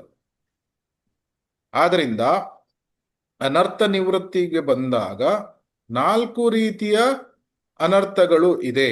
ದುಷ್ಕೃತೋತ್ತ, ಸುಕೃತೋರ್ಥ, ಭಕ್ತಿಯುಕ್ತ, ಅಪರಾಧೋತ್ತ. ಅದನ್ನು ನಾವು ನೋಡೋಣ. ಇದನ್ನು ನಾವು ದಾಟಿದ್ರೆ, ಈ 4 ಅಡಚಣೆಗಳನ್ನು ದಾಟಿದ್ರೆ ಅನರ್ಥ ನಿವೃತ್ತಿಯನ್ನು ದಾಟಿದ ಹಾಗೆ. ಅನರ್ಥ ನಿವೃತ್ತಿ ಮತ್ತು ನಿಷ್ಠೆಯ ನಡುವೆ 5 ರೀತಿಯ ಅಡಚಣೆಗಳು ಇದೆ. ಲಯ, ವಿಕ್ಷೇಪ, ಅಪ್ರತಿಪಟ್ಟಿ, ಕಷಯ ಮತ್ತು ರಸಾಸ್ವಾದ. ಈ 5 ರೀತಿಯ ಅಡಚಣೆಗಳನ್ನು ಒಬ್ಬನು ದಾಟಿದ್ರೆ ಅವನು ನಿಷ್ಠಾಸ್ತರಕ್ಕೆ ಬಂದಿದ್ದಾನೆ ಅಂತ ಅರ್ಥ. ನಿಷ್ಠಾಸ್ತರಕ್ಕೆ ಬಂದಾಗ ಅದರಲ್ಲಿ ಕೆಲವು ಲಕ್ಷಣಗಳು ಇದೆ. ಅದನ್ನು ಮುಂದೆ ನೋಡೋಣ. ನಿಷ್ಠಾ ರುಚಿ, ಅದರ ಸ್ತರಗಳು ಬಂದಾಗೆ ಒಂದೊಂದು ನೋಡೋಣ. ನಾವೀಗ ಭಜನ ಕ್ರಿಯೆ ಇದನ್ನು ನೋಡಿದ್ವಿ, 6 ಲಕ್ಷಣಗಳು. ಈಗ ಮುಂದಿನ ಸ್ಟೇಜ್ ಏನು ಬರ್ತದೆ? ಅನರ್ಥ ನಿವೃತ್ತಿ. ಅನರ್ಥ ನಿವೃತ್ತಿಯಲ್ಲಿ ಬರುವಂತಹ ಸ್ತರಗಳನ್ನು ನಾವು ನೋಡೋಣ.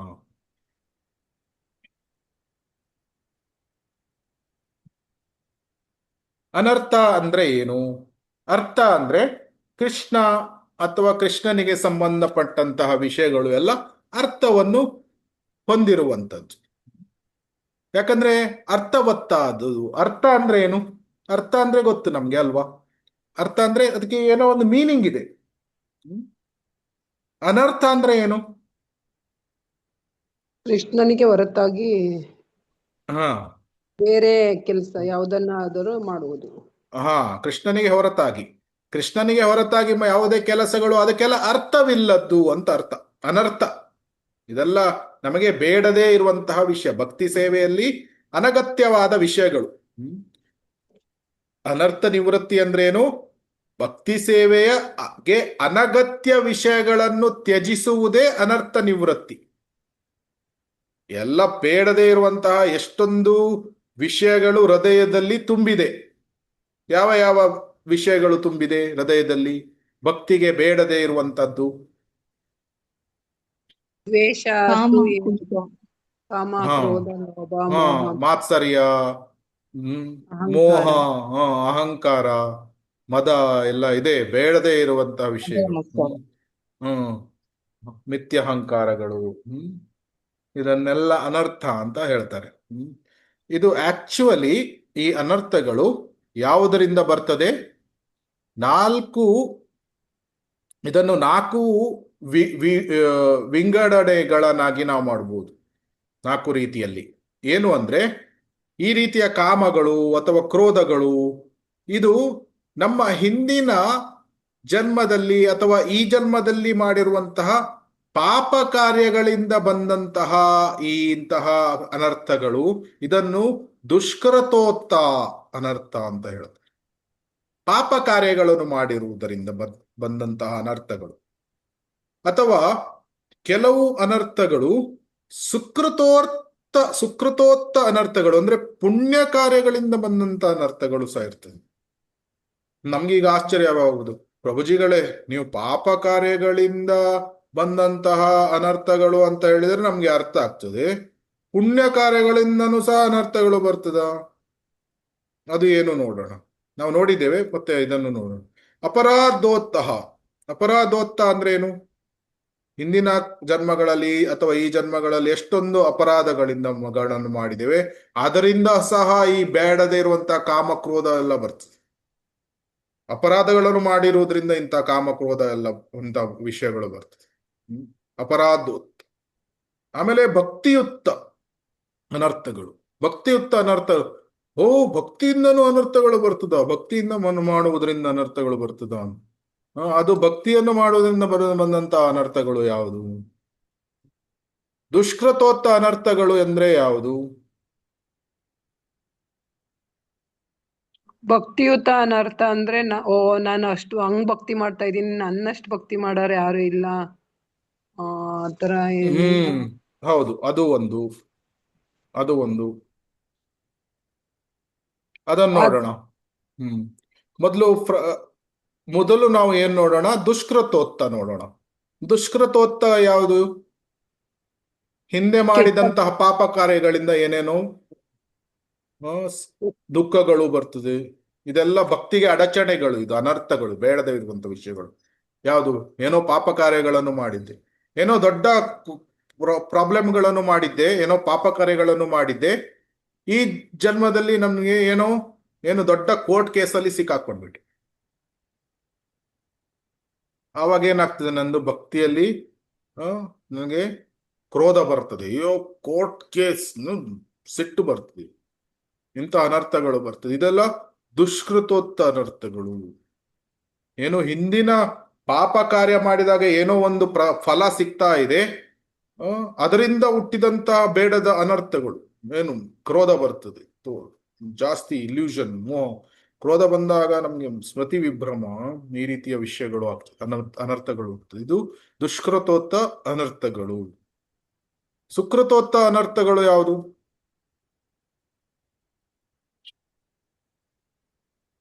ಹಿಂದೆ ಮಾಡಿದಂತಹ ಪುಣ್ಯ ಕಾರ್ಯಗಳಿಂದ ಏನಾಗ್ತದೆ ನಮ್ಗೀಗ? ಎಲ್ಲ ಅನುಕೂಲಗಳು ಸಿಗ್ತಾ ಇದೆ. ಎಲ್ಲ ಅನುಕೂಲಗಳು ಸಿಗ್ತಾ ಇದೆ. ಅನುಕೂಲಗಳನ್ನು ಎಂಜಾಯ್ ಮಾಡ್ತಾ ಕೂತ್ಕೊಳ್ತೇನೆ, ಭಕ್ತಿಯನ್ನು ಸೈಡಿಗೆ. ಏನು? ಒಬ್ಬ ಭಕ್ತ ಹೇಳ್ತಾನೆ, ಪ್ರಭುಜಿಗಳೇ, ನನಗೆ 4 BHK ಮನೆ ಬೇಕು. ಯಾತಕ್ಕೆ ಅಂದ್ರೆ ನಾನು ಒಳ್ಳೆ ಭಕ್ತರನ್ನು ಇನ್ವೈಟ್ ಮಾಡಿ, ಭಕ್ತರಿಗಾಗಿ, ನನಗಲ್ಲ. ಮನೆ ಆ 4 BHK ತೆಗೆದುಕೊಳ್ಳೋದು ಭಕ್ತರಿಗಾಗಿ ನಾನು ತೆಗೆದುಕೊಳ್ತಾ ಇದ್ದೇನೆ. 4 BHK ಮನೆ, 5 BHK ಮನೆ ಬೇಕು ನನಗೆ. ದೊಡ್ಡ ಬಂಗ್ಲೆ, ಅರಮನೆ ಬೇಕು. ಯಾತಕ್ಕೆ? ಭಕ್ತರನ್ನು ಇನ್ವೈಟ್ ಮಾಡಿ, ಒಳ್ಳೆ ಪ್ರೋಗ್ರಾಮ್ ಮಾಡ್ಲಿಕ್ಕೆ. ನನಗಲ್ಲ, ನನಗೆ 1 BHK 2 BHK ಅಡ್ಡಿಲ್ಲ, ಭಕ್ತರಿಗಾಗಿ 5 BHK ಬೇಕು ಅಂತ ಒಳ್ಳೆ ದೊಡ್ಡ ಮನೆ ತೆಗೆದುಕೊಳ್ತಾನೆ. ಅರಮನೆ ತರ ಮನೆ ತೆಗೆದುಕೊಳ್ತಾನೆ. ಅರಮನೆ ಅಂತ ಮನೆ ತೆಗೆದುಕೊಂಡು ಏನ್ ಮಾಡ್ತಾನೆ? ಪ್ರೋಗ್ರಾಮು 5 ವರ್ಷದಲ್ಲಿ ಒಂದ್ಸಲನೂ ಆಗುದು ಪ್ರೋಗ್ರಾಮ್. ಉಳಿದ ದಿನ ಏನು ಮಾಡ್ತಾನೆ? ತಾನು ಎಂಜಾಯ್ ಮಾಡೋದು. ತಾನು ಎಂಜಾಯ್ ಮಾಡ್ತಾನೆ. ಸತ್ವಗುಣದಲ್ಲಿ ಆರಾಮಾಗಿ ಎಂಜಾಯ್ ಮಾಡ್ತಾನೆ. ಆರಾಮಾಗಿ ಏನು ಅಂದ್ರೆ ಸೆನ್ಸ್ ಎಂಜಾಯ್ಮೆಂಟ್ಸ್, ಇಂದ್ರಿಯ ತೃಪ್ತಿಗಳು. ಅಥವಾ ಒಬ್ಬನು ಮುಕ್ತಿಗಾಗಿ ಆಸೆ ಪಡ್ತಾ ಇರ್ಬೋದು. ಭಕ್ತಿ ಅವನ ಗೋಲ್ ಅಲ್ಲ, ಮುಕ್ತಿ ಬೇಕು. ಇಂತಹ ಇದು ಹಿಂದಿನ ಸುಕೃತೋಕ್ತ ಅನರ್ಥಗಳು. ಏನು? ಪುಣ್ಯ ಕಾರ್ಯದಿಂದ ಫಲಗಳು ಸಿಗ್ತಾ ಇದೆ, ಅದನ್ನು ಎಂಜಾಯ್ ಮಾಡುವುದು. ಭಕ್ತಿಗಿಂತ ಜಾಸ್ತಿ ಇದಕ್ಕೆ ಜಾಸ್ತಿ ಪ್ರಾಮುಖ್ಯತೆಯನ್ನು ಕೊಟ್ಟು ಇದನ್ನು ಎಂಜಾಯ್ ಮಾಡುವುದು, ಅದಕ್ಕೆ ಅಟ್ಯಾಚ್ಡ್ ಆಗಿರುವುದು.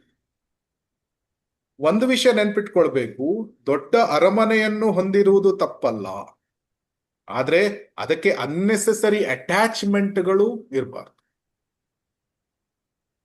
ಪುಂಡರೀಕ ವಿದ್ಯಾನಿಧಿ, ಅಂಬರೀಷ ಮಹಾರಾಜ, ಯುಧಿಷ್ಠಿರ ಮಹಾರಾಜ, ಅವರ ಹತ್ರ ದೊಡ್ಡ ದೊಡ್ಡ ಬಂಗಲೆಗಳೇ ಇತ್ತು. ಆದ್ರೆ ಅವರು ಎಲ್ಲವನ್ನೂ ಕೃಷ್ಣನ ಸೇವೆಯಲ್ಲಿ ಉಪಯೋಗಿಸಿದ್ರು. ಹೇಗೆ ಉಪಯೋಗಿಸ್ಬೇಕಂತ ಗೊತ್ತಿತ್ತು. ಆದ್ರೆ ಅನರ್ಥಗಳು, ಸುಕೃತೋತ್ತ ಅನರ್ಥಗಳು ಇದ್ರೆ, ಅರಮನೆಗಳು ಇದ್ರೆ, ಅದನ್ನು ಹೇಗೆ ಭಗವಂತನ ಸೇವೆಯಲ್ಲಿ ಉಪಯೋಗಿಸ್ಬೇಕು ಅಂತ ಗೊತ್ತಾಗುವುದಿಲ್ಲ. ಭಗವಂತನ ಸೇವೆ ಅಂತ ಹೇಳ್ತಾನೆ, ಆದ್ರೆ ತನ್ನ ಇಂದ್ರಿಯ ತೃಪ್ತಿಗಳನ್ನು ಮಾಡ್ತಾನೆ. ಇದು ಸುಕೃತೋತ್ತ ಅನರ್ಥ. ಇದು ಅರಮನೆಗಳನ್ನು ಹೊಂದುವುದು, ದೊಡ್ಡ ಮನೆಗಳನ್ನು ಹೊಂದುವುದು ತಪ್ಪಂತ ಹೇಳ್ತಾ ಇಲ್ಲ, ಆದ್ರೆ ಅದನ್ನು ಭಗವಂತನ ಸೇವೆಯಲ್ಲಿ ಹೇಗೆ ಉಪಯೋಗಿಸ್ಬೇಕು, ಶುದ್ಧ ಭಕ್ತ ಅವನು ಮಾಡ್ತಾನೆ ಅದನ್ನು. ಪ್ರಭುಪಾದರಿಗೆ ಕೋಟಿ ಕೋಟಿ ದುಡ್ಡು ಸಿಕ್ಕಿದ್ರೆ ಅವ್ರು ಗೊತ್ತಿತ್ತು ಹೇಗೆ ಭಗವಂತನ ಸೇವೆಯಲ್ಲಿ ಉಪಯೋಗಿಸ್ಬೇಕು ಅಂತ. ಆದ್ರೆ ಅನರ್ಥ ನಿವೃತ್ತಿ ಹಂತದಲ್ಲಿ ಇರುವವನು, ಅವನಿಗೆ ಪುಣ್ಯದ ಫಲದಿಂದ ಬಂದಂತಹ ಈ ಒಳ್ಳೊಳ್ಳೆ ಬಂಗಲೆ ಏನಾದ್ರೂ ಸಿಕ್ಕಿದ್ರೆ ಅವನಿಗೆ ಭಗವಂತನ ಸೇವೆಯಲ್ಲಿ ಹೇಗೆ ಉಪಯೋಗಿಸ್ಬೇಕು ಅಂತ ಅವ್ರು ಗೊತ್ತಿರುವುದಿಲ್ಲ. ಅವನು ಏನ್ ಮಾಡ್ತಾನೆ?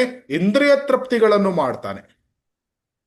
ಇದು ಅನರ್ಥ, ಇದು ಸುಕೃತೋತ್ತ ಅನರ್ಥ. ಯಾಕಂದ್ರೆ ಭಗವಂತನ ಸೇವೆಯಲ್ಲಿ ಅದನ್ನು ಉಪಯೋಗಿಸ್ತಾ ಇಲ್ಲ, ಆದ್ರಿಂದ ಅದು ಅನರ್ಥ. ಸೊ ಈ ವಿಷಯವನ್ನು ನಾವು ಅರ್ಥ ಮಾಡ್ಕೊಳ್ಬೇಕು. ಏನಂದ್ರೆ ಪ್ರಭುಜಿಗಳೇ, ಬಂಗ್ಲೆಯನ್ನು ಹೊಂದುವುದೇ ತಪ್ಪ ಅಂತ. ಬಂಗ್ಲೆಗಳನ್ನು ಹೊಂದುವುದು ತಪ್ಪಲ್ಲ, ಆದ್ರೆ ಅದನ್ನು ಭಗವಂತನ ಸೇವೆಯಲ್ಲಿ ಉಪಯೋಗಿಸ್ಬೇಕು. ಅದನ್ನು ಯುಕ್ತ ವೈರಾಗ್ಯ ಅಂತ ಹೇಳ್ತಾರೆ. ಆದ್ರೆ ಆ ಬಂಗಲೆಯನ್ನು ನನ್ನ ಇಂದ್ರಿಯ ತೃಪ್ತಿ, ಮೈನ್ ಜನಸ್ಯ ಮೋಹೋಯಂ ಅಹಂ ಮಮೇತಿ, ನನ್ನ ಇಂದ್ರಿಯ ತೃಪ್ತಿಗಾಗಿ ನಾನು ಅದನ್ನು ಬಳಸ್ತಿದ್ರೆ ಅದು ಅನರ್ಥ ಆಗಿಬಿಡುತ್ತೆ. ಅಂತಹ ಅನರ್ಥಗಳನ್ನು ಸುಕೃತೋತ್ತ ಅನರ್ಥ ಅಂತ ಹೇಳ್ತಾರೆ. ಅಪರಾಧೋತ್ತ ಅನರ್ಥಗಳು ಯಾವುದು? ಅಪರಾಧ ಅಂದ್ರೆ ಯಾವ ಯಾವ ರೀತಿಯ ಅಪರಾಧಗಳು ಇದೆ? ವೈಷ್ಣವ ಅಪರಾಧ, ನಾಮ ಅಪರಾಧ, ಸೇವಾ ಅಪರಾಧ, ಧಾಮ ಅಪರಾಧ. ಇಂಥ ಅಪರಾಧಗಳು ಹಿಂದಿನ ಜನ್ಮದಲ್ಲಿ ಆಗಿರ್ಬೋದು, ಈಗನೂ ಆಗ್ತಾ ಇರ್ಬೋದು. ಅದರಲ್ಲಿ 2 ವಿಧ. ಏನು? ನಮಗೆ ಗೊತ್ತಿದ್ದು ಮಾಡುವುದು, ಅದನ್ನು ಕಾನ್ಶಿಯಸ್ ಅಪರಾಧ ಅಂತ ಹೇಳ್ತಾರೆ. ಇನ್ನೊಂದು ಗೊತ್ತಿಲ್ಲದೆ ಮಾಡುವುದು, ಅದನ್ನು ಅನ್ಕಾನ್ಶಿಯಸ್ ಅಪರಾಧ ಅಂತ ಹೇಳ್ತಾರೆ. ಗೊತ್ತಿಲ್ಲದೆ ಮಾಡುವಂತ ಅಪರಾಧಗಳು ಯಾವುದು?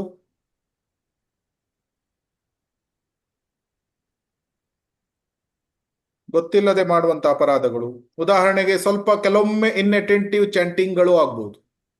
ಇದು ಅನ್ಕಾನ್ಶಿಯಸ್ಲಿ ಕೆಲವೊಮ್ಮೆ ಮನಸ್ಸು ಆಚೆ ಹೋಗಿಬಿಡ್ತು, ಆದ್ರೆ ಪ್ರಯತ್ನ ಮಾಡಬೇಕು ವಾಪಸ್ ತರ್ಲಿಕ್ಕೆ. ಅದು ಅನ್ಕಾನ್ಶಿಯಸ್ ಅಪರಾಧ. ಏನು? ಗೊತ್ತಿಲ್ಲದೆ ಆಚೆ ಇನ್ಅಟೆಂಟಿವ್ ಚಾಂಟಿಂಗ್ ಆಗಿಬಿಡ್ತು, ಇದು ಅನ್ಕಾನ್ಶಿಯಸ್. ಆದ್ರೆ ಗೊತ್ತಿದ್ದೇ ವೈಷ್ಣವನಿಗೆ ಹೊಡೆಯುವುದು, ಗೊತ್ತಿದ್ದು ವೈಷ್ಣವನಿಗೆ ಬೈಯುವುದು, ಇದೆಲ್ಲ ಕಾನ್ಶಿಯಸ್ ಅಪರಾಧ. ಕಾನ್ಶಿಯಸ್ ಅಪರಾಧಗಳು ತುಂಬಾ ಸೀರಿಯಸ್ ಆಗಿದೆ. ಅನ್ಕಾನ್ಶಿಯಸ್ ಅಪರಾಧಗಳು ಇಂತಹ ಇನ್ನೆಟೆಂಟಿವ್ ಚಾಂಟಿಂಗ್ ಇದನ್ನೆಲ್ಲ ಸ್ವಲ್ಪ ಸತತವಾಗಿ ಜಪ ಮಾಡುವುದರಿಂದ ಅದರಿಂದ ಮೇಲೆದ್ದು ಬರ್ಬೋದು. ಆದರೆ ಗೊತ್ತಿದ್ದು ಅಪರಾಧಗಳನ್ನು ಮಾಡಿದ್ರೆ ಅದು ಭಾವ ಸ್ತರದಲ್ಲೂ ಕೂಡ ಸಂಪೂರ್ಣವಾಗಿ ಹೋಗುವುದಿಲ್ಲ, ಪ್ರೇಮ ಸ್ತರದಲ್ಲಿ ಪೂರ್ಣವಾಗಿ ಹೋಗ್ತದೆ ಮತ್ತು ಸಿದ್ಧ ದೇಹ ಸಿಕ್ಕಿದಾಗ ಸಂಪೂರ್ಣವಾಗಿ ಹೋಗ್ತದೆ. ಅದನ್ನು ನಾವು ಹಿಂದಿನ ಕ್ಲಾಸಲ್ಲಿ ನೋಡಿದ್ವಿ, ಮತ್ತೆ ನೋಡೋಣ ಏನು. ಸೊ ಅದರಿಂದ ಸಾಧುನಿಂದ ವೈಷ್ಣವ ಅಪರಾಧ, ನಾಮಾಪರಾಧದಲ್ಲಿ ವೈಷ್ಣವ ಅಪರಾಧ ದೊಡ್ಡ ಅಪರಾಧ, ಹಾತಿ ಮಾತಾ ಅಪರಾಧ. ಇಂಥ ಅಪರಾಧಗಳನ್ನು ಒಬ್ಬನು ಮಾಡ್ತಾ ಇದ್ರೆ ಅವನು ಯಾವ ಸ್ಟೇಜ್ ಅಲ್ಲಿ ಇದ್ದಾನೆ? ಇನ್ನೂ ಅನರ್ಥ ನಿವೃತ್ತಿ ಸ್ತರದಲ್ಲೇ ಇದ್ದಾನೆ ಅಪರಾಧಗಳನ್ನು ಮಾಡ್ತಾ ಇದ್ರೆ. ಅದಕ್ಕೆ ರೆಮಿಡಿ ಏನು, ಪರಿಹಾರ ಏನು? ವೈಷ್ಣವ ಅಪರಾಧ ಮಾಡಿದ್ರೆ ಅವ್ರ ಹತ್ರನೇ ಹೋಗಿ ಕ್ಷಮೆ ಕೇಳ್ಬೇಕು. ಪ್ರಪ್ರಥಮವಾಗಿ ಕ್ಷಮೆ ಕೇಳೋ ಮೊದಲು ಹೃದಯದಲ್ಲಿ ನಾವು ಪಶ್ಚಾತ್ತಾಪ ಪಡ್ಬೇಕು, ರಿಪೆಂಟೆನ್ಸ್. ಅಯ್ಯೋ ದೊಡ್ಡ ತಪ್ಪಾಗ್ಬಿಡ್ತು, ಏನ್ ಮಾಡುದು? ಪಶ್ಚಾತ್ತಾಪ ಏನು ಭಗವಂತ, ಏನು ದೊಡ್ಡ ತಪ್ಪು ಮಾಡ್ಬಿಟ್ಟೆ, ವೈಷ್ಣವನಿಗೆ ಅಪರಾಧ ಮಾಡ್ಬಿಟ್ಟೆ. Repentance first, genuine repentance. ಆ ರಿಪೆಂಟೆನ್ಸ್ ಬಂದಾಗ ನೆಕ್ಸ್ಟ್ ಸ್ಟೆಪ್, ತತ್ಕ್ಷಣವೇ ಹೋಗಿ ಆ ವೈಷ್ಣವನ ಕಾಲಲ್ಲಿ ಬಿದ್ದು ನನ್ನನ್ನು ಕ್ಷಮಿಸಿ ಬಿಡು. ಆಮೇಲೆ ಮುಂದಿನ ಸ್ಟೆಪ್ ಏನು? ಅವನಿಗೆ ಎಲ್ಲ ಗೌರವಗಳನ್ನು ಕೊಡಬೇಕು, ಅವನಿಗೆ ಅವನ ಗುಣಗಾನಗಳನ್ನು ಬೇರೆಯವರಿಗೆ ಹೇಳಬೇಕು. ಆಮೇಲೆ ನನ್ನನ್ನು ಕ್ಷಮಿಸು. ಅವನು ಕ್ಷಮಿಸಿದ್ರೆ ಪ್ರಾಬ್ಲಮ್ ಬೇಗ ಸಾಲ್ವ್ ಆಗಿಬಿಡ್ತು. ಆದ್ರೆ ಅವನಿನ್ನೂ ಕ್ಷಮಿಸ್ಲಿಲ್ಲ ಅಂದ್ರೆ ಅದು ಜನ್ಮ ಜನ್ಮಾಂತರನೂ ಹೋಗ್ಬೋದು. ಅದರಿಂದ ವೈಷ್ಣವ ಅಪರಾಧ ತುಂಬಾ ಕೇರ್ಫುಲ್ ಆಗಿ ಇರಬೇಕು. ಬೇರೆ ಯಾವ ರೀತಿಯ ಅಪರಾಧಗಳು ಇದೆ? 10 ಅಪರಾಧಗಳು ನಾವು ನೋಡಿದ್ವಿ. ಎರಡನೆಯದು ಶಿವ ನಿಂದನೆ ಮಾಡು. ಬ್ರಹ್ಮ ಶಿವ ಬ್ರಹ್ಮ ಅವರನ್ನು ವಿಷ್ಣುವಿನ ಸಮಾನ ಅಥವಾ ವಿಷ್ಣುವಿನಿಂದ ಭಿನ್ನ ಅಂತ ನೋಡುವುದು. ಗುರುಗಳಿಗೆ. ಮೂರನೆಯದು ಗುರುಗಳಿಗೆ. ನಾಲ್ಕನೆಯದು ಶ್ರುತಿ ಶಾಸ್ತ್ರದಿಂದ, ವೈದಿಕ ಶಾಸ್ತ್ರಗಳನ್ನು ಕಲ್ಪನೆಯಿಂದ ಭಾವಿಸು. ಕಲ್ಪನೆ ಅಲ್ಲ, ಶಾಸ್ತ್ರಗಳನ್ನು ನಿಂದಿಸುವುದು. ಏನೋ ಮಹಾಭಾರತದಲ್ಲಿ ಸ್ಟೋರಿ ಅಂತೆ, ಸ್ಟೋರಿ ನಿಜಾನೂ ಇರಬಹುದು, ಸುಳ್ಳು ಇರಬಹುದು, ಯಾರಿಗ್ ಗೊತ್ತು ನಿಜ ಅಂತ?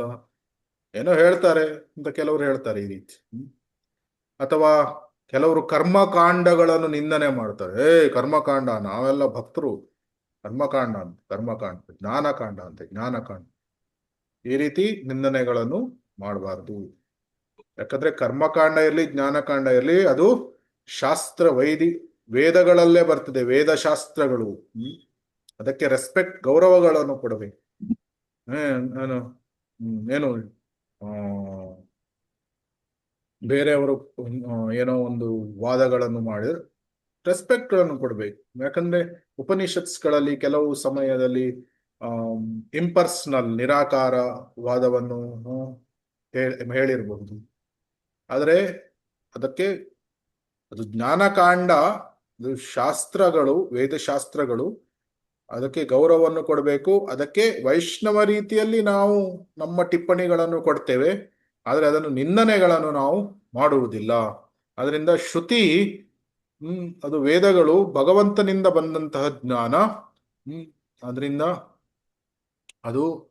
ಅದನ್ನು ಭಗವಂತನಿಗೆ ಎಷ್ಟು ಗೌರವ ಕೊಡ್ತೇವೆ ಅಷ್ಟೇ ಅದನ್ನು ಶಾಸ್ತ್ರಗಳಿಗೂ ಸಹ ನಾವು ಅಷ್ಟು ಗೌರವಗಳನ್ನು ಕೊಡ್ತೇವೆ. ಗುರು ಸಾಧು ಶಾಸ್ತ್ರ ಇದು ಭಗವಂತನಿಗೆ ಸಂಬಂಧಪಟ್ಟದ್ದು. ಅದರಿಂದ ಭಗವಂತನಿಗೆ ಎಷ್ಟು ಗೌರವಗಳನ್ನು ಕೊಡ್ತೇವೆ ಅದೇ ರೀತಿ ಗುರುಗಳಿಗೆ, ಸಾಧುಗಳಿಗೆ ಮತ್ತು ಶಾಸ್ತ್ರಕ್ಕೆ ನಾವು ಗೌರವಗಳನ್ನು ಕೊಡಬೇಕು. ಅದೇ ಪರಿಹಾರ. ಆಮೇಲೆ ಲಾಸ್ಟ್ ಇದು ಏನು? ಭಕ್ತಿಯುಕ್ತ. ಸುನಂದ ಮಾತಾಜಿ ಹೇಳಿದ್ರೆ ಏನದು? ಒಂದು ಉದಾಹರಣೆ.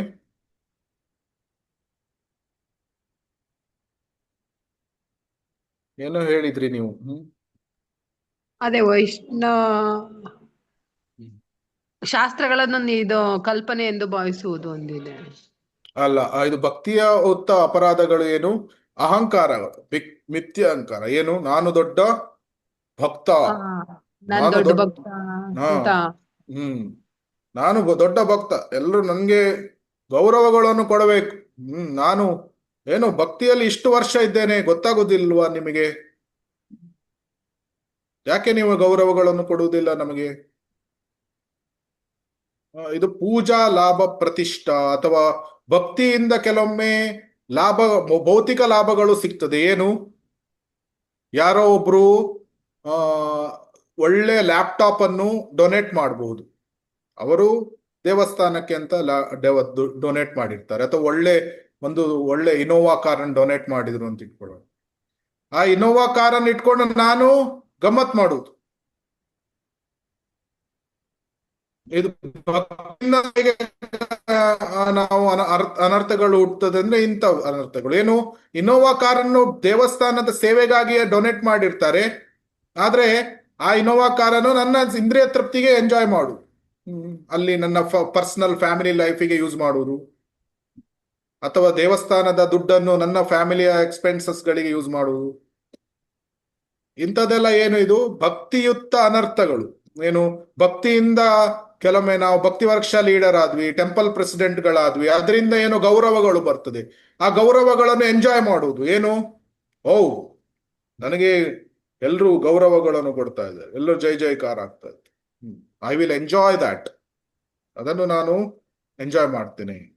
ಆಮೇಲೆ ಇನ್ನೊಂದು ಏನು ಅಂದ್ರೆ, ಇದರಲ್ಲಿ ತಪ್ಪು ಅಂದ್ರೆ ಅದನ್ನೇ ಭಕ್ತಿಯಲ್ಲಿ ಯಶಸ್ಸು ಅಂತ ಭಾವಿಸ್ತಾರೆ. ಅದು ದೊಡ್ಡ ತಪ್ಪಾಗ್ತದೆ. ನಾನು ಒಳ್ಳೆಯ ಪದವಿಯನ್ನು ಪಡೆದೆ ಭಕ್ತಿಯಲ್ಲಿ, ನನ್ನ ಭಕ್ತಿಯಲ್ಲಿ ನಾನು ಯಶಸ್ಸನ್ನು ಪಡೆದೆ, ನನ್ನ ಜೀವನ ಸಾರ್ಥಕ ಆಯ್ತು, ಈ ರೀತಿ ಭಾವಿಸಿ ಬಿಡ್ತಾರೆ. ಏನು? ನಾನು ಟೆಂಪಲ್ ಪ್ರೆಸಿಡೆಂಟ್ ಆದೆ, ನಾನು ಸಂಕೀರ್ತನ್ ಲೀಡರ್ ಆಗಿಬಿಟ್ಟೆ, ಅಥವಾ ನಾನು ದೊಡ್ಡ ಏನು ಇದು ನನಗೆ ಝೋನಲ್ ಏನು ಒಂದು ಪದವಿ ಸಿಕ್ತು, ನನ್ನ ಭಕ್ತಿ ಯಶಸ್ಸಾಯ್ತು, ಈ ರೀತಿ ಭಾವಿಸುವ ಅನರ್ಥಗಳು. ಏನು? ಭಕ್ತಿಯುಕ್ತ ಅನರ್ಥಗಳು. ಯಾಕಂದ್ರೆ ಇನ್ನೂ ಅನರ್ಥ ನಿವೃತ್ತಿ ಸ್ತರದಲ್ಲೇ ಇದ್ದಾನೆ, ಇನ್ನೂ ಕೃಷ್ಣ ಪ್ರೇಮ ಸಿಗ್ಲಿಲ್ಲ, ಆದ್ರೆ ಅದನ್ನೇ ಯಶಸ್ಸು, ನನ್ನ ಜೀವನ ಸಾರ್ಥಕ ಆಯಿತು ಅಂತ ಭಾವಿಸಿಬಿಡ್ತೆ. ಅಥವಾ ಇದೇ ಎಕ್ಸಾಂಪಲ್ಗಳು ಯಾವುದು? ಇನೋವಾ ಕಾರ್ಗಳು, ಈ ಡೊನೇಷನ್ಸ್ಗಳು ಸಿಗ್ತದೆ, ಮೆಟೀರಿಯಲ್ ಅಸೆಟ್ಸ್ಗಳು ಸಿಗ್ತದೆ, ದುಡ್ಡು ಸಿಗ್ತದೆ, ಅದನ್ನು ಎಂಜಾಯ್ ಮಾಡುವುದು, ಅದನ್ನು ಪರ್ಸನಲ್ ಇದಕ್ಕೆ ಯೂಸ್ ಮಾಡುವುದು, ಅದಕ್ಕೆ ಅಟ್ರಾಕ್ಟ್ ಆಗುವುದು, ಅದಕ್ಕೆ ಅಟ್ಯಾಚ್ಮೆಂಟ್ಗಳನ್ನು ಬೆಳೆಸ್ಕೊಳ್ಳುವುದು. ಇದಕ್ಕೆ ಉದಾಹರಣೆಗಳು ಯಾವುದಿದು? ಒಳ್ಳೆಯ ದೇವಸ್ಥಾನ ಕಟ್ತಾರೆ, ಒಳ್ಳೆಯ ದೇವಸ್ಥಾನದಲ್ಲಿ ಕೆರೆಯ ಸೈಡಿನ ರೂಮ್ ನನಗೆ ಬೇಕು. ಏನು ಲೇಕ್ ವ್ಯೂ ಅನ್ನುವಂತಹ ಇದು ರೂಮ್ ಏನಿದೆ, ಅದರಲ್ಲಿ ಆ ರೂಮ್ ಏನಿದೆ, ಆ ಕೆರೆಯ ಸೈಡಿಗೆ ಕಾಣಿಸ್ತಾ ಇದೆ, ಅದು ನನಗೆ ಬೇಕು. ಬೇರೆಯವರಿಗೆ ನಾನು ಬಿಡುವುದಿಲ್ಲ, ಬೇರೆ ಬ್ರಹ್ಮಚಾರಿಸ್ಗಳಿಗೆ ನಾನು ಬಿಡುವುದಿಲ್ಲ, ಈ ರೂಮ್ ನನಗೆ ಬೇಕು. ಯಾಕಂದ್ರೆ ನಾನು ಜಾಸ್ತಿ ವರ್ಷ ನಾನು ಇದ್ದಿದ್ದು ಭಕ್ತಿಯಲ್ಲಿ, ಆದ್ರಿಂದ ನನಗೆ ಇದು ಸಲ್ಲಬೇಕಾಗಿದ್ದು. ಇಂತಹ ಅನರ್ಥಗಳು ಭಕ್ತಿಯುಕ್ತ ಅನರ್ಥಗಳು. ನೋಡೋಣ ಮುಂದಿನ ಕ್ಲಾಸ್ಗಳಲ್ಲಿ. ಈ ಎಲ್ಲಾ ರೀತಿಯ ಅನರ್ಥಗಳು ಬೇರೆ ಬೇರೆ ಸ್ತರದಲ್ಲಿ ಹೋಗ್ತದೆ, ಒಂದೇ ಸಲ ಹೋಗುವುದಿಲ್ಲ. ಇದು ಇವತ್ತು ಅನರ್ಥಗಳು ಇತ್ತು, ನಾಳೆ ಎಲ್ಲ ಅನರ್ಥಗಳು ನಾಶವಾಗಿ ಬಿಡುವುದಿಲ್ಲ, ಬೇರೆ ಬೇರೆ ಸ್ತರದಲ್ಲಿ ಇದು ನಾಶವಾಗ್ತಾ ಹೋಗ್ತದೆ. ಇದನ್ನು ನಾವು ಹಿಂದಿನ ಕ್ಲಾಸ್ಗಳಲ್ಲಿ ಸಹ ನೋಡಿದ್ವಿ. ಈ ಚಾಟ್ ನೆನಪಿದೆಯಾ? ನಾವು ನೋಡಿರುವುದು ಯಾವ ಯಾವ ಏನು? ಏಕದೇಶವರ್ತಿನಿ, ಬಹುದೇಶವರ್ತಿನಿ, ಪ್ರಾಯಿಕಿ, ಪೂರ್ಣ ಮತ್ತು ಅತ್ಯಂತಿಕಿ. ಇದನ್ನು ಮುಂದಿನ ಕ್ಲಾಸ್ಗಳಲ್ಲಿ ನೋಡೋಣ. ಸೊ ಅನರ್ಥ ನಿವೃತ್ತಿ ಸ್ತರದಲ್ಲಿ ಇರುವಂತಹ ಅನರ್ಥಗಳು ಯಾವುದು? ಎಲ್ಲ ಈ ಅನರ್ಥಗಳು ಬೇಡದೇ ಇರುವಂತ ಯಾವುದೇ ವಿಷಯಗಳು ಇರಲಿ, ಅದು ಅನರ್ಥಗಳೇ. ಭಕ್ತಿ ಸೇವೆಯಲ್ಲಿ ಯಾವುದು ಅನಾನುಕೂಲ ಇದೆ, ಅನಗತ್ಯ ವಿಷಯಗಳು ಇದೆ, ಅದು ಎಲ್ಲ ಅನರ್ಥಗಳೇ. ಇದನ್ನು ನೆನ್ಪಿಟ್ಕೊಂಡು, ಅನಾನುಕೂಲ ಯಾವುದು? ಅನುಕೂಲಸ್ಯ ಸಂಕಲ್ಪ, ಪ್ರತಿಕೂಲಸ್ಯ ವರ್ಜನಂ. ಭಕ್ತಿ ಸೇವೆಯಲ್ಲಿ ಯಾವುದು ಪ್ರತಿಕೂಲವಾಗಿದೆ ಅದು ಎಲ್ಲ ಅನರ್ಥದಲ್ಲೇ ಬರ್ತದೆ, ಅದು ಅನಗತ್ಯ ವಿಷಯಗಳು, ಅದನ್ನು ನಿವೃತ್ತಿ ಮಾಡುವುದೇ ಅನರ್ಥ ನಿವೃತ್ತಿ. ಅದರಲ್ಲಿ ಪ್ರಮುಖವಾಗಿ 4 ಇದು ವಿಂಗಡಣೆಯನ್ನಾಗಿ ಮಾಡಿದೆ: ದುಷ್ಕೃತೋತ್ತ, ಸುಕೃತೋತ್ತ, ಅಪರಾಧೋತ್ತ ಭಕ್ತಿಯುಕ್ತ. ಅದರಲ್ಲಿ ಹೆಚ್ಚಾಗಿ ಅಪರಾಧಗಳನ್ನು ಮಾಡ್ತಾರೆ, ಅದೇ ಅಪರಾಧೋತ್ತದಲ್ಲಿ ಸಿಕ್ಕಾಕಿಕೊಳ್ತಾರೆ. ಕೆಲವು ಸುಕೃತೋತ್ತ ಮತ್ತು ದುಷ್ಕೃತೋತ್ತ ಎಲ್ಲ ಅಷ್ಟು ಭಕ್ತರು ಅಷ್ಟೊಂದು ಗಮನ ಕೊಡದೇ ಇರಬಹುದು. ಅಂದ್ರೆ ಇದು ಬಂಗ್ಲೆಗಳನ್ನು ಎಂಜಾಯ್ ಮಾಡುವುದು, ಮೆಟೀರಿಯಲ್ ಫೆಸಿಲಿಟೀಸ್ ಗಳನ್ನು ಎಂಜಾಯ್ ಮಾಡುವುದು, ಅಥವಾ ಈವನ್ ಭಕ್ತಿಯುಕ್ತ ಈ ಪೊಸಿಷನ್ಸ್ ಗಳನ್ನು ಎಲ್ಲ, ಇದನ್ನು ತುಂಬಾ ಅಟ್ಯಾಚ್ಮೆಂಟ್ ಇಲ್ಲದಿದ್ರೆ ಇದು ತುಂಬಾ ಹೆಚ್ಚು ಕಡಿಮೆ ಓವರ್ಕಮ್ ಆಗ್ಬೋದು. ಆದ್ರೆ ಅಪರಾಧದ ಉತ್ಮಗಳಲ್ಲಿ ಸಿಕ್ಕಿ ಹಾಕಿಕೊಳ್ತಾನೆ. ಅದು ಹೇಗೆ ಅಂತ ಮುಂದಿನ ಕ್ಲಾಸ್ಗಳಲ್ಲಿ ನಾವು ನೋಡೋಣ. ಹರೇ ಕೃಷ್ಣ ಕೃಷ್ಣ ಕೃಷ್ಣ ಹರೇ ಹರೇ, ಹರೇ ರಾಮ ರಾಮ ರಾಮ ಹರೇ ಹರೇ. ತುಂಬಾ ಧನ್ಯವಾದಗಳು. ಬೇರೆ ಏನಾದ್ರೂ ಪ್ರಶ್ನೆಗಳು, ಕಮೆಂಟ್ಸ್ ಏನಾದ್ರೂ ಇದೆಯಾ?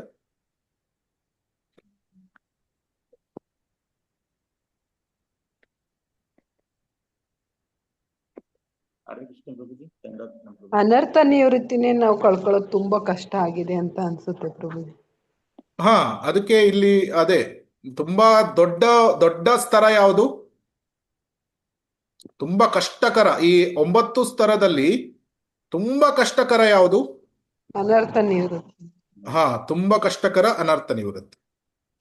ಅಥವಾ ಅದರ ಹಿಂದಿದ್ದು ಭಜನೆ ಕ್ರಿಯೆಯಲ್ಲಿ 6 ವಿಷಯಗಳು ಸಹ ಒಬ್ಬನು ನಿಯಮ, ಅಕ್ಷಮ ಇದನ್ನೆಲ್ಲ ಸ್ವಲ್ಪ ಭಕ್ತರ ಸಂಘ ಮಾಡಿದ್ರೆ ಅದನ್ನು ತುಂಬಾ ಜಾಸ್ತಿ ಕಷ್ಟ ಆಗುವುದಿಲ್ಲ. ಆದ್ರೆ ನಿಜವಾದ ಕಷ್ಟ ಆಗುವುದು ಈ 4 ವಿಷಯಗಳು, ಎಸ್ಪೆಷಲಿ ಅಪರಾಧಗಳಿಂದ ಮುಕ್ತರಾಗುವುದು. ಮುಂದಿನ ಕ್ಲಾಸ್ಗಳಲ್ಲಿ ನೋಡೋಣ. ಇಲ್ಲಿದೆ ನೋಡಿ, ಏನು ಒಂದ್ ಮಿನಿಟ್ ಪ್ರಭುಜಿ. ಇದನ್ನು ಹೇಗೆ ಅನರ್ಥ ನಿವೃತ್ತಿ, ಅಪರಾಧಗಳು, ಅನರ್ಥಿ ಏಕೆ ನಿವೃತ್ತಿ ಆಗುವುದಿಲ್ಲ, ಅಪರಾಧಗಳು, ಅದನ್ನು ಮುಂದಿನ ಕ್ಲಾಸ್ಗಳಲ್ಲಿ ನೋಡಿ. ಹೇಳಿ ಪ್ರಭುಜಿ. ಹರೇ ಕೃಷ್ಣ ಹೇಳಿ. ಪ್ರಭುಜಿ, ಇವಾಗ ಭಕ್ತಿ ಮುಂದುವರಿಬೇಕು ಅಂದ್ರೆ ಇವಾಗ ಹಿಂದಿನ ಜನ್ಮದ ಹೇಳೋದಲ್ಲ ಪ್ರಭುಜಿ, ಹಾ, ಹಿಂದಿನ ಜನ್ಮದ ಇದು ಬಿಡೋದಿಲ್ಲ, ಅದು ಯಾವ ತರ ನಾವು ಇದ್ ಮಾಡಕ್ಕಾಗುತ್ತೆ ಪ್ರಭುಜಿ? ಹಾ, ಹಿಂದಿನ ಜನ್ಮದ ಪಾಪಗಳು ಪುಣ್ಯಗಳು ಎಲ್ಲ ಅಲ್ವಾ. ಅದಕ್ಕೆ ಒಳ್ಳೆಯ ಇದು ಅಂದ್ರೆ ಅದನ್ನೇ ನಾವು ಇದನ್ನೆಲ್ಲ ಯಾಕೆ ಡಿಸ್ಕಸ್ ಮಾಡ್ತಾ ಇದೀವಿ, ಅದಕ್ಕೆ. ಯಾಕಂದ್ರೆ ನಾವು ನಾಮಾಪರಾಧ ಸ್ತರದಿಂದ ನಾಮಾಭಾಸ ಸ್ತರಕ್ಕೆ ಬರ್ಬೇಕು. ನಾಮಾಭಾಸ ಸ್ತರಕ್ಕೆ ಬಂದಾಗ ಅಂದ್ರೆ ಅಪರಾಧ ಇಲ್ಲದೆ ಅಥವಾ ಅಪರಾಧಗಳು ಅದನ್ನು ಅವಾಯ್ಡ್ ಮಾಡಿ ನಾವು ಜಪವನ್ನು ಮಾಡಿದಾಗ ಹಿಂದಿನ ಜನ್ಮದ ಪಾಪ ಪುಣ್ಯ ಎಲ್ಲ ನಾಶ ಆಗ್ತದೆ. ಅಜಾಮಿಲನ ಕಥೆ ಅಲ್ಲ. ನಾಮಸ್ಮರಣೆ. ಹಾ, ನಾಮಸ್ಮರಣೆ, ಹರಿನಾಮವೇ ಸರ್ವಸ್ವ. ಅದರಲ್ಲಿ ನಾಮ ಅಪರಾಧ ಸ್ತರದಲ್ಲಿ ಅಲ್ಲ, ನಾಮಾಭಾಸ ಸ್ತರಕ್ಕೆ ಬರಬೇಕು ಆದಷ್ಟು ಬೇಗ.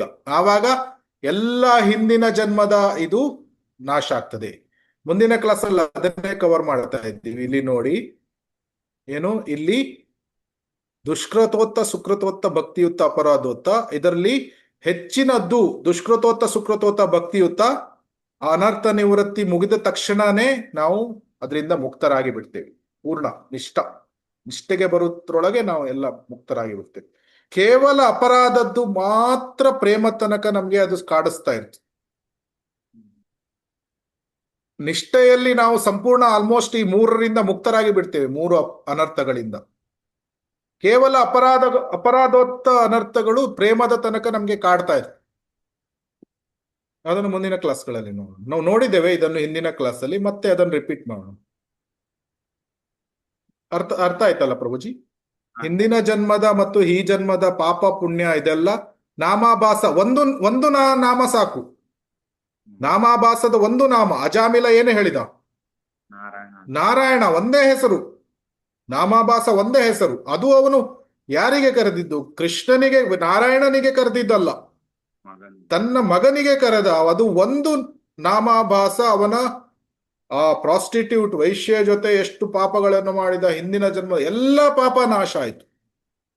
ಒಂದು ನಾಮ, ಒಂದು ಹರಿನಾಮ ಅಷ್ಟು ಪವರ್ಫುಲ್ ಆಗಿದೆ. ಆದ್ರೆ ಆ ನಾಮಾಭಾಸ ನಮಗೆ ಕೃಷ್ಣ ಪ್ರೇಮವನ್ನು ಕೊಡುವುದಿಲ್ಲ.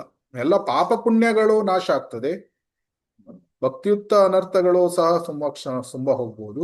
ಆದ್ರೆ ಇದು ನಮಗೆ ಕೃಷ್ಣ ಪ್ರೇಮ ಸಿಗ್ಬೇಕಾದ್ರೆ ನಾಮಾಭಾಸದಿಂದ ಶುದ್ಧ ನಾಮ ಬಂದು ಭಾವನಾಮ ಬಂದು ಪ್ರೇಮನಾಮ ಬರ್ಬೇಕು.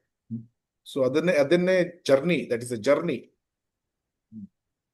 Thank Hare you. ಕೃಷ್ಣ. ಪ್ರಭುಜಿ, ಇನ್ನೊಂದು ಕ್ವಶನ್ ಹೇಳಿ ಪ್ರಭುಜಿ. ವೈಷ್ಣವ ಅಪರಾಧ ಇವಾಗ ಗೊತ್ತಿದ್ರೆ ಆ ವ್ಯಕ್ತಿನ ಹೋಗಿ ನಾವು ಕೇಳಿ ಕ್ಷಮೆ ಕೇಳಿ ಅಥವಾ ಪಶ್ಚಾತ್ತಾಪ ಪಡ್ಬೋದು. ಇವಾಗ ಮಾನಸಿಕವಾಗಿ ಆಗ್ಬೋದು ಅಥವಾ ಯಾರನ್ನೊಬ್ರು ಅವ್ರು ನಿಂದಿಸಿದಾಗ ಅದನ್ನ ಕೇಳ್ಬೋದು ನಾವು ಬೇರೆ ಡಿವೋಟಿಗಳು ಇದು ಮಾಡಿ ಅದು ಅದು ರೀತಿ ಒಂದ್ ರೀತಿ ಅಪರಾಧ ಆಗದೆ ಅಂತ ಹೇಳ್ತಾರಲ್ಲ, ಇವಾಗ ಕೇಳಬಾರ್ದು, ನಾವು ಎದ್ದು ಹೋಗ್ಬೇಕು ಅಂತ ಹೇಳ್ತಾರೆ. ಹೌದು. ಕೇಳ್ತೀವಿ, ಅದನ್ನ ಕೇಳಿ ನಾವು ಇದ್ ಮಾಡ್ಕೊಂತೀವಿ, ಅದು ಒಂದು ರೀತಿ ಅಪರಾಧ ಆದಂಗ ಆಗುತ್ತದೆ. ಇದಕ್ಕೆಲ್ಲ ಪರಿಹಾರ ಯಾವ್ದು? ಪರಿಹಾರ ಇದೆ. ಏನು? ಪಶ್ಚಾತ್ತಾಪ ಪಡುವುದು, ಆಮೇಲೆ ಆ ವೈಷ್ಣವನಿಗೆ ಹೋಗಿ ಅವನ ಹತ್ರ ಅವನ ಕಾಲಿಗೆ ಬಿದ್ದು ಕ್ಷಮೆ ಕೇಳುವುದು, ಆಮೇಲೆ ಅವನ ಗ್ಲೋರಿಫೈ ಮಾಡಬೇಕು, ಅವನಿಗೆ ರೆಸ್ಪೆಕ್ಟ್ ಗಳನ್ನು ಕೊಡಬೇಕು. ಇದೇ ಪರಿಹಾರ ಇದೆ. ಸೊ ನಾವು ಕೇಳಿದ್ರೂನು ಸಹ ಯಾವ ರೀತಿಯ ವೈಷ್ಣವ ಅಪರಾಧಗಳನ್ನು ಮಾಡಿದ್ರು ಇದೇ ಪರಿಹಾರ. ಇನ್ ಕೇಸ್ ನಮಗೆ ಆ ವ್ಯಕ್ತಿ ಗೊತ್ತಿಲ್ಲ, ಸಿಗದೆ ಇರಬಹುದು, ಅಥವಾ ಹಿಂದಿನ ಜನ್ಮದಲ್ಲಿ ಏನೋ ಆಗಿದೆ, ಆವಾಗ ಏನು ನಾವು ಪಶ್ಚಾತ್ತಾಪ ಪಡ್ತೇವೆ ಹೃದಯದಲ್ಲಿ. ಅಪಾಲಜಿಯನ್ನು ಭಗವಂತನ ಹತ್ರ ಮಾಡಿ, ಭಗವಂತ ಮತ್ತು ಗುರುಗಳ ಮೂಲಕ ಆ ವ್ಯಕ್ತಿಗೆ ಮಾಡ್ತೇವೆ. ಭಗವಂತ, ನನಗೆ ಗೊತ್ತಿಲ್ಲ ಆ ವ್ಯಕ್ತಿ ಯಾರು ಅಂತ, ನಾನು ಜೆನ್ವಿನ್ಲಿ ನಾನು ಪಶ್ಚಾತ್ತಾಪ ಪಡ್ತಾ ಇದ್ದೇನೆ, ನನ್ನಿಂದ ತಪ್ಪಾಗಿದೆ, ಆ ವೈಷ್ಣವನಿಗೆ ನಾನು ಗೌರವಗಳನ್ನು ಕೊಡ್ತೇನೆ, ಅವನು ನನ್ಗೆ ಗೊತ್ತಿಲ್ಲ ಅಂದ್ರೆ ಆಗಿರಬಹುದು ಅಂತ ಆ ರೀತಿ ಕ್ಷಮೆಗಳನ್ನು ಕೇಳ್ತೇವೆ. ಆದ್ರೆ ಆ ವ್ಯಕ್ತಿ ಯಾರು ಅಂತ ಗೊತ್ತಿದ್ರೆ ಅವನಿಗೆ ಹೋಗಿ ಕ್ಷಮೆ ಕೇಳಲೇಬೇಕು. ಹರೇ ಕೃಷ್ಣ. ಅವರು ಪ್ರಭುಜಿ ಅವ್ರು ಕ್ಷಮಿಸೋ, ಇವಾಗ ನಾವು ತಪ್ಪು ಅಂತ ಕೇಳ್ತೀವಿ, ಬಟ್ ಅವ್ರು ಕ್ಷಮಿಸ ಒಂದ್ ಇದಿದ್ರೆ ಓಕೆ, ಕ್ಷಮಿಸ್ಲಿಲ್ಲ ಅಂತಂದ್ರೆ ಅದು ಏನು ಮಾಡಕ್ಕಾಗೋದಿಲ್ಲ. ಕ್ಷಮಿಸದೇ ಇದ್ರೆ, ಅದೇ ಕ್ಷಮಿಸಿದ್ರೆ ತುಂಬಾ ಈಸಿಯಲ್ಲಿ ಆ ಅಪರಾಧ ಹೋಗಿ ಬಿಡ್ತದೆ. ಕ್ಷಮಿಸದೇ ಇದ್ರೆ ಅದು ನಮ್ಗೆ ಕಾಡ್ತಾ ಇರ್ತದೆ. ಆವಾಗ ಒಂದೇ ದಾರಿ ಅಂದ್ರೆ ನಾವು ಭಗವಂತನ ಹತ್ರ ಕ್ಷಮೆಗಳನ್ನು ಕೇಳ್ತಾ ಇರ್ಬೇಕು, ಹರಿನಾಮವನ್ನು ಮಾಡ್ತಾ ಇರ್ಬೇಕು. ಆದ್ರೆ ಅದು ತುಂಬಾ ಸಮಯ ಹಿಡಿತದೆ, ಅದನ್ನು ಕಾಡ್ತಾ ಇರ್ತದೆ ಆ ಅಪರಾಧ, ಪದೇ ಪದೇ ಪ್ರೇಮಾಸ್ತರ ತನಕ ಕಾಡ್ತಾ ಇರ್ತದೆ. ಆವಾಗ ನಮ್ಗೆ ತುಂಬಾ ಕಷ್ಟ ಆಗ್ತದೆ ಅದರಿಂದ ಹೊರಗೆ ಬರ್ಲಿಕ್ಕೆ. ಆದ್ರಿಂದ ಅವನು ಕ್ಷಮಿಸಿ ಬಿಟ್ರೆ ನಮ್ದು ಆಗಿಬಿಡ್ತು, ಕ್ಷಮಿಸದೇ ಇದ್ರೆ ಕೆಲವೊಮ್ಮೆ ಜನ್ಮ ಜನ್ಮಾಂತರ ಕಾಡ್ತಾ ಇರ್ಬೋದು. ಅದರಿಂದ ತುಂಬಾ ಡೇಂಜರಸ್ ವೈಷ್ಣವ ಅಪರಾಧ. ಪ್ರಭುಜಿ, ಇವಾಗ ಇನ್ನೊಂದು ವಿಷಯ, ಇವಾಗ ಅಪರಾಧ ಅಂತಂದ್ರೆ ಇವಾಗ ನಾವು ಫಸ್ಟ್ ಇವಾಗ 10 ಅಪರಾಧಗಳು ಹೊಂದಿದೆ ಅಂತ ಇದೆಯಲ್ಲ, ಹೌದು. ನಾವು ಫಸ್ಟ್ ಬೇಸಿಕ್ ಇದ್ದಾಗ ನಾವೇನ್ ತಿಳ್ಕೊಂತೀವಿ, ಭಕ್ತರು ನಿಂದಿಸಬಾರ್ದು, ತಮ್ಮ ಜೀವನ ಭಗವಂತನ ಸೇವೆಗೆ ಮೀಸಲಾಗಿರೋನ್ನ ನಿಂದಿಸಬಾರ್ದು ಅಂತ ಬರ್ತಲ್ವ. ಅವಾಗ ನಾವು ಬೇಸಿಕಲ್ ನಾವೇನ್ ತಿಳ್ಕೊಂಡಿದ್ವಿ, ಇವಾಗ ಹರೇ ಕೃಷ್ಣ ಜಪ ಮಾಡ್ತಿರ್ತಾರೆ ಅಥವಾ ಕೀರ್ತನೆ ಮಾಡ್ತಿರ್ತಾರೆ, ಇವ್ರು ಈ ತರ ಮಾಡ್ತಿದ್ದಾರೆ, ಆ ತರ ಅದು ಅಂತ ಅನ್ಕೊಂಡಿದ್ವಿ ನಾವು. ಜಸ್ಟ್ ಅವ್ರನ್ನ ಬೈಬಾರ್ದು ಅನ್ನೋ ಒಂದು ಇದು ನಮ್ಗೆ ಗೊತ್ತಿರ್ಲಿಲ್ಲ, ಉದ್ದೇಶ ಅಕಸ್ಮಾತ್ ಆಗಿದ್ದಾಗೆ. ಇವಾಗ ನಾವೇನಂದ್ರೆ ಜಸ್ಟ್ ಇವಾಗ ನಮಗೂ ಒಂದು ರೀತಿ ಒಂದು ಕೋಪ ಬರೋ ತರ ನಡ್ಕೊಂತಾರೆ, ಅಥವಾ ನಮ್ಮ ಮನಸ್ಸಿಗೆ ತರ ಹರ್ಟ್ ಆಗುತ್ತೆ, ಮಾತಾಡ್ತಾರೆ, ನಾವು ಒಂದು ಬೈಬೇಕಾಗುತ್ತೆ. ಅದು ಅವರು ಮೇಲಿನ ಮಟ್ಟದಲ್ಲಿ ಇರ್ತಾರೆ, ಆ ಟೈಮಲ್ಲಿ ಕೂಡ ಅದು ಅಪರಾಧಕ್ಕೆ ಕನ್ಸಿಡರ್ ಆಗುತ್ತೆ. ಈಗ ಯಾಕಂದ್ರೆ ನಮ್ಮ ಮನಸ್ಸು ನೋವಿಸಿದಾಗ ನಾವು ಅವ್ರಿಗೆ ಇದ್ ಮಾಡ್ತೀವಿ, ನಾವು ನಮ್ಮ ಮನಸ್ಸು ನೋವಿಸಿ ಇದ್ ಮಾಡಿದ್ದಾರೆ ಅಂತ ನಾವು ಒಂದು ಮಾತು ಅಂತೀವಿ ಅಲ್ವಾ, ಅವಾಗ ಅಪರಾಧ ಅಲ್ವಾ? ಅಂದ್ರೆ ಅಪರಾಧದಲ್ಲಿ ಬೇರೆ ಬೇರೆ ರೀತಿಯ ವಾಚಿಕ, ಮಾನಸಿಕ, ಆಮೇಲೆ ಇದು ಮಾನಸಿಕ ಅಷ್ಟು ಕಲಿಯುಗದಲ್ಲಿ ಸೀರಿಯಸ್ ಆಗಿಲ್ಲ. ವಾಚಿಕ ಮತ್ತು ಫಿಸಿಕಲ್ ಎಲ್ಲ ನಾವು ಮಾಡ್ತೇವೆ. ಅದು ಬೇರೆ ಬೇರೆ ರೀತಿಯ ವಿಧಗಳು ಇದೆ ಅಲ್ಲ. ಅದರಲ್ಲಿ ಹಿರಿಯ ಭಕ್ತರು ಕೆಲವೊಮ್ಮೆ ಹೇಳ್ಬೋದು ಆದ್ರೆ ನಮಗೆ ಅದು ಮನಸ್ಸಿಗೆ ಸಮಾಧಾನ ಇರುವುದಿಲ್ಲ, ಏನೋ ಬಾಯಲ್ಲಿ ಬಂದ್ಬಿಡ್ತದೆ. ಸೊ ಅದನ್ನೆಲ್ಲ ನಿಜವಾದ ತಪಶ್ಚರ್ಯ ಅಂದ್ರೆ ಅದೇ ಅಲ್ವಾ. ತಪಶ್ಚರ್ಯ ಅಂದ್ರೆ ಏನು? ಅಂತಹ ವಿಷಯಗಳನ್ನು ಟಾಲರೇಟ್ ಮಾಡುವುದು. ತೃಣಾದಪಿ ಸುನಿಚನ ತರೋರಪಿ ಸಹಿಷ್ಣುನ ಅಂದ್ರೆ ನಾವು ಅದನ್ನು ಆ ವಿನಮ್ರತಾ ಭಾವನೆಗಳನ್ನು ಬೆಳೆಸ್ಕೊಳ್ಬೇಕು. ಯಾಕಂದ್ರೆ ಇಂಥ ಸನ್ನಿವೇಶಗಳು ನಮ್ಮ ಶುದ್ಧೀಕರಣಕ್ಕಾಗಿ ಬರ್ತದೆ. ಅಫ್ಕೋರ್ಸ್ ಇದರಲ್ಲಿ ಆ ಹಿರಿಯ ಭಕ್ತರು ತಪ್ಪಿರಬಹುದು, ಕೆಲವೊಮ್ಮೆ ನಾವು ಸರಿ ಅಂತ ಹೇಳಲಿಕ್ಕಾಗುದಿಲ್ಲ, ಅವ್ರು ತಪ್ಪು ಮಾಡಬಹುದು.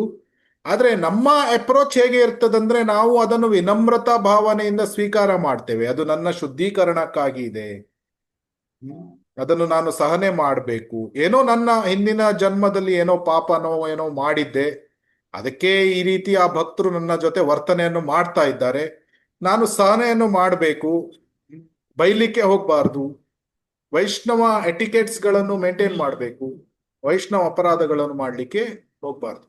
ಎಂಥದೇ ಸನ್ನಿವೇಶಗಳು ಇರಲಿ, ಅವರು ನಮಗೆ ಎಷ್ಟೇ ಆ, ಏನೋ ಅಂತ ಸನ್ನಿವೇಶಗಳು ಇದ್ರೂ ಸಹ ವೈಷ್ಣವ ಅಪರಾಧಗಳನ್ನು ನಾವು ಮಾಡ್ಲಿಕ್ಕೆ ಹೋಗ್ಬಾರ್ದು. ಅದನ್ನು ವೈಷ್ಣವ ರೀತಿಯಲ್ಲೇ ನಾವು ಡೀಲ್ ಮಾಡಬೇಕು.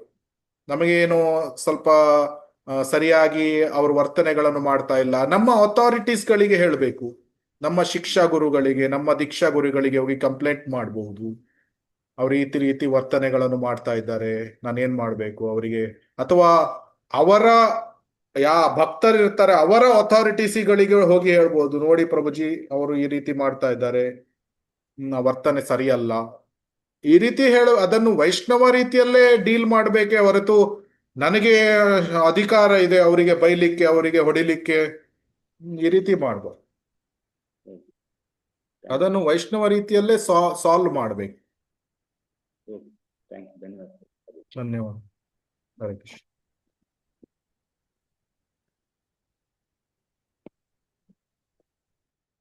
ಬೇರೆ ಏನಾದ್ರೂ ಪ್ರಶ್ನೆಗಳು ಇದೆಯಾ? ಓಕೆ, ಏನು ಪ್ರಶ್ನೆಗಳು ಇಲ್ಲ ಅಂತ ಭಾವಿಸ್ತಾ ಇದ್ದೇನೆ. ಸೊ ಇವತ್ತು ಮತ್ತೆ 30 ಹರೇ ಕೃಷ್ಣ ಮಹಾಮಂತ್ರ ಜಪ ಮಾಡಿ ಕ್ಲಾಸನ್ನು ಎಂಡ್ ಮಾಡೋಣ. ಜೈ ಶ್ರೀ ಕೃಷ್ಣ ಚೈತನ್ಯ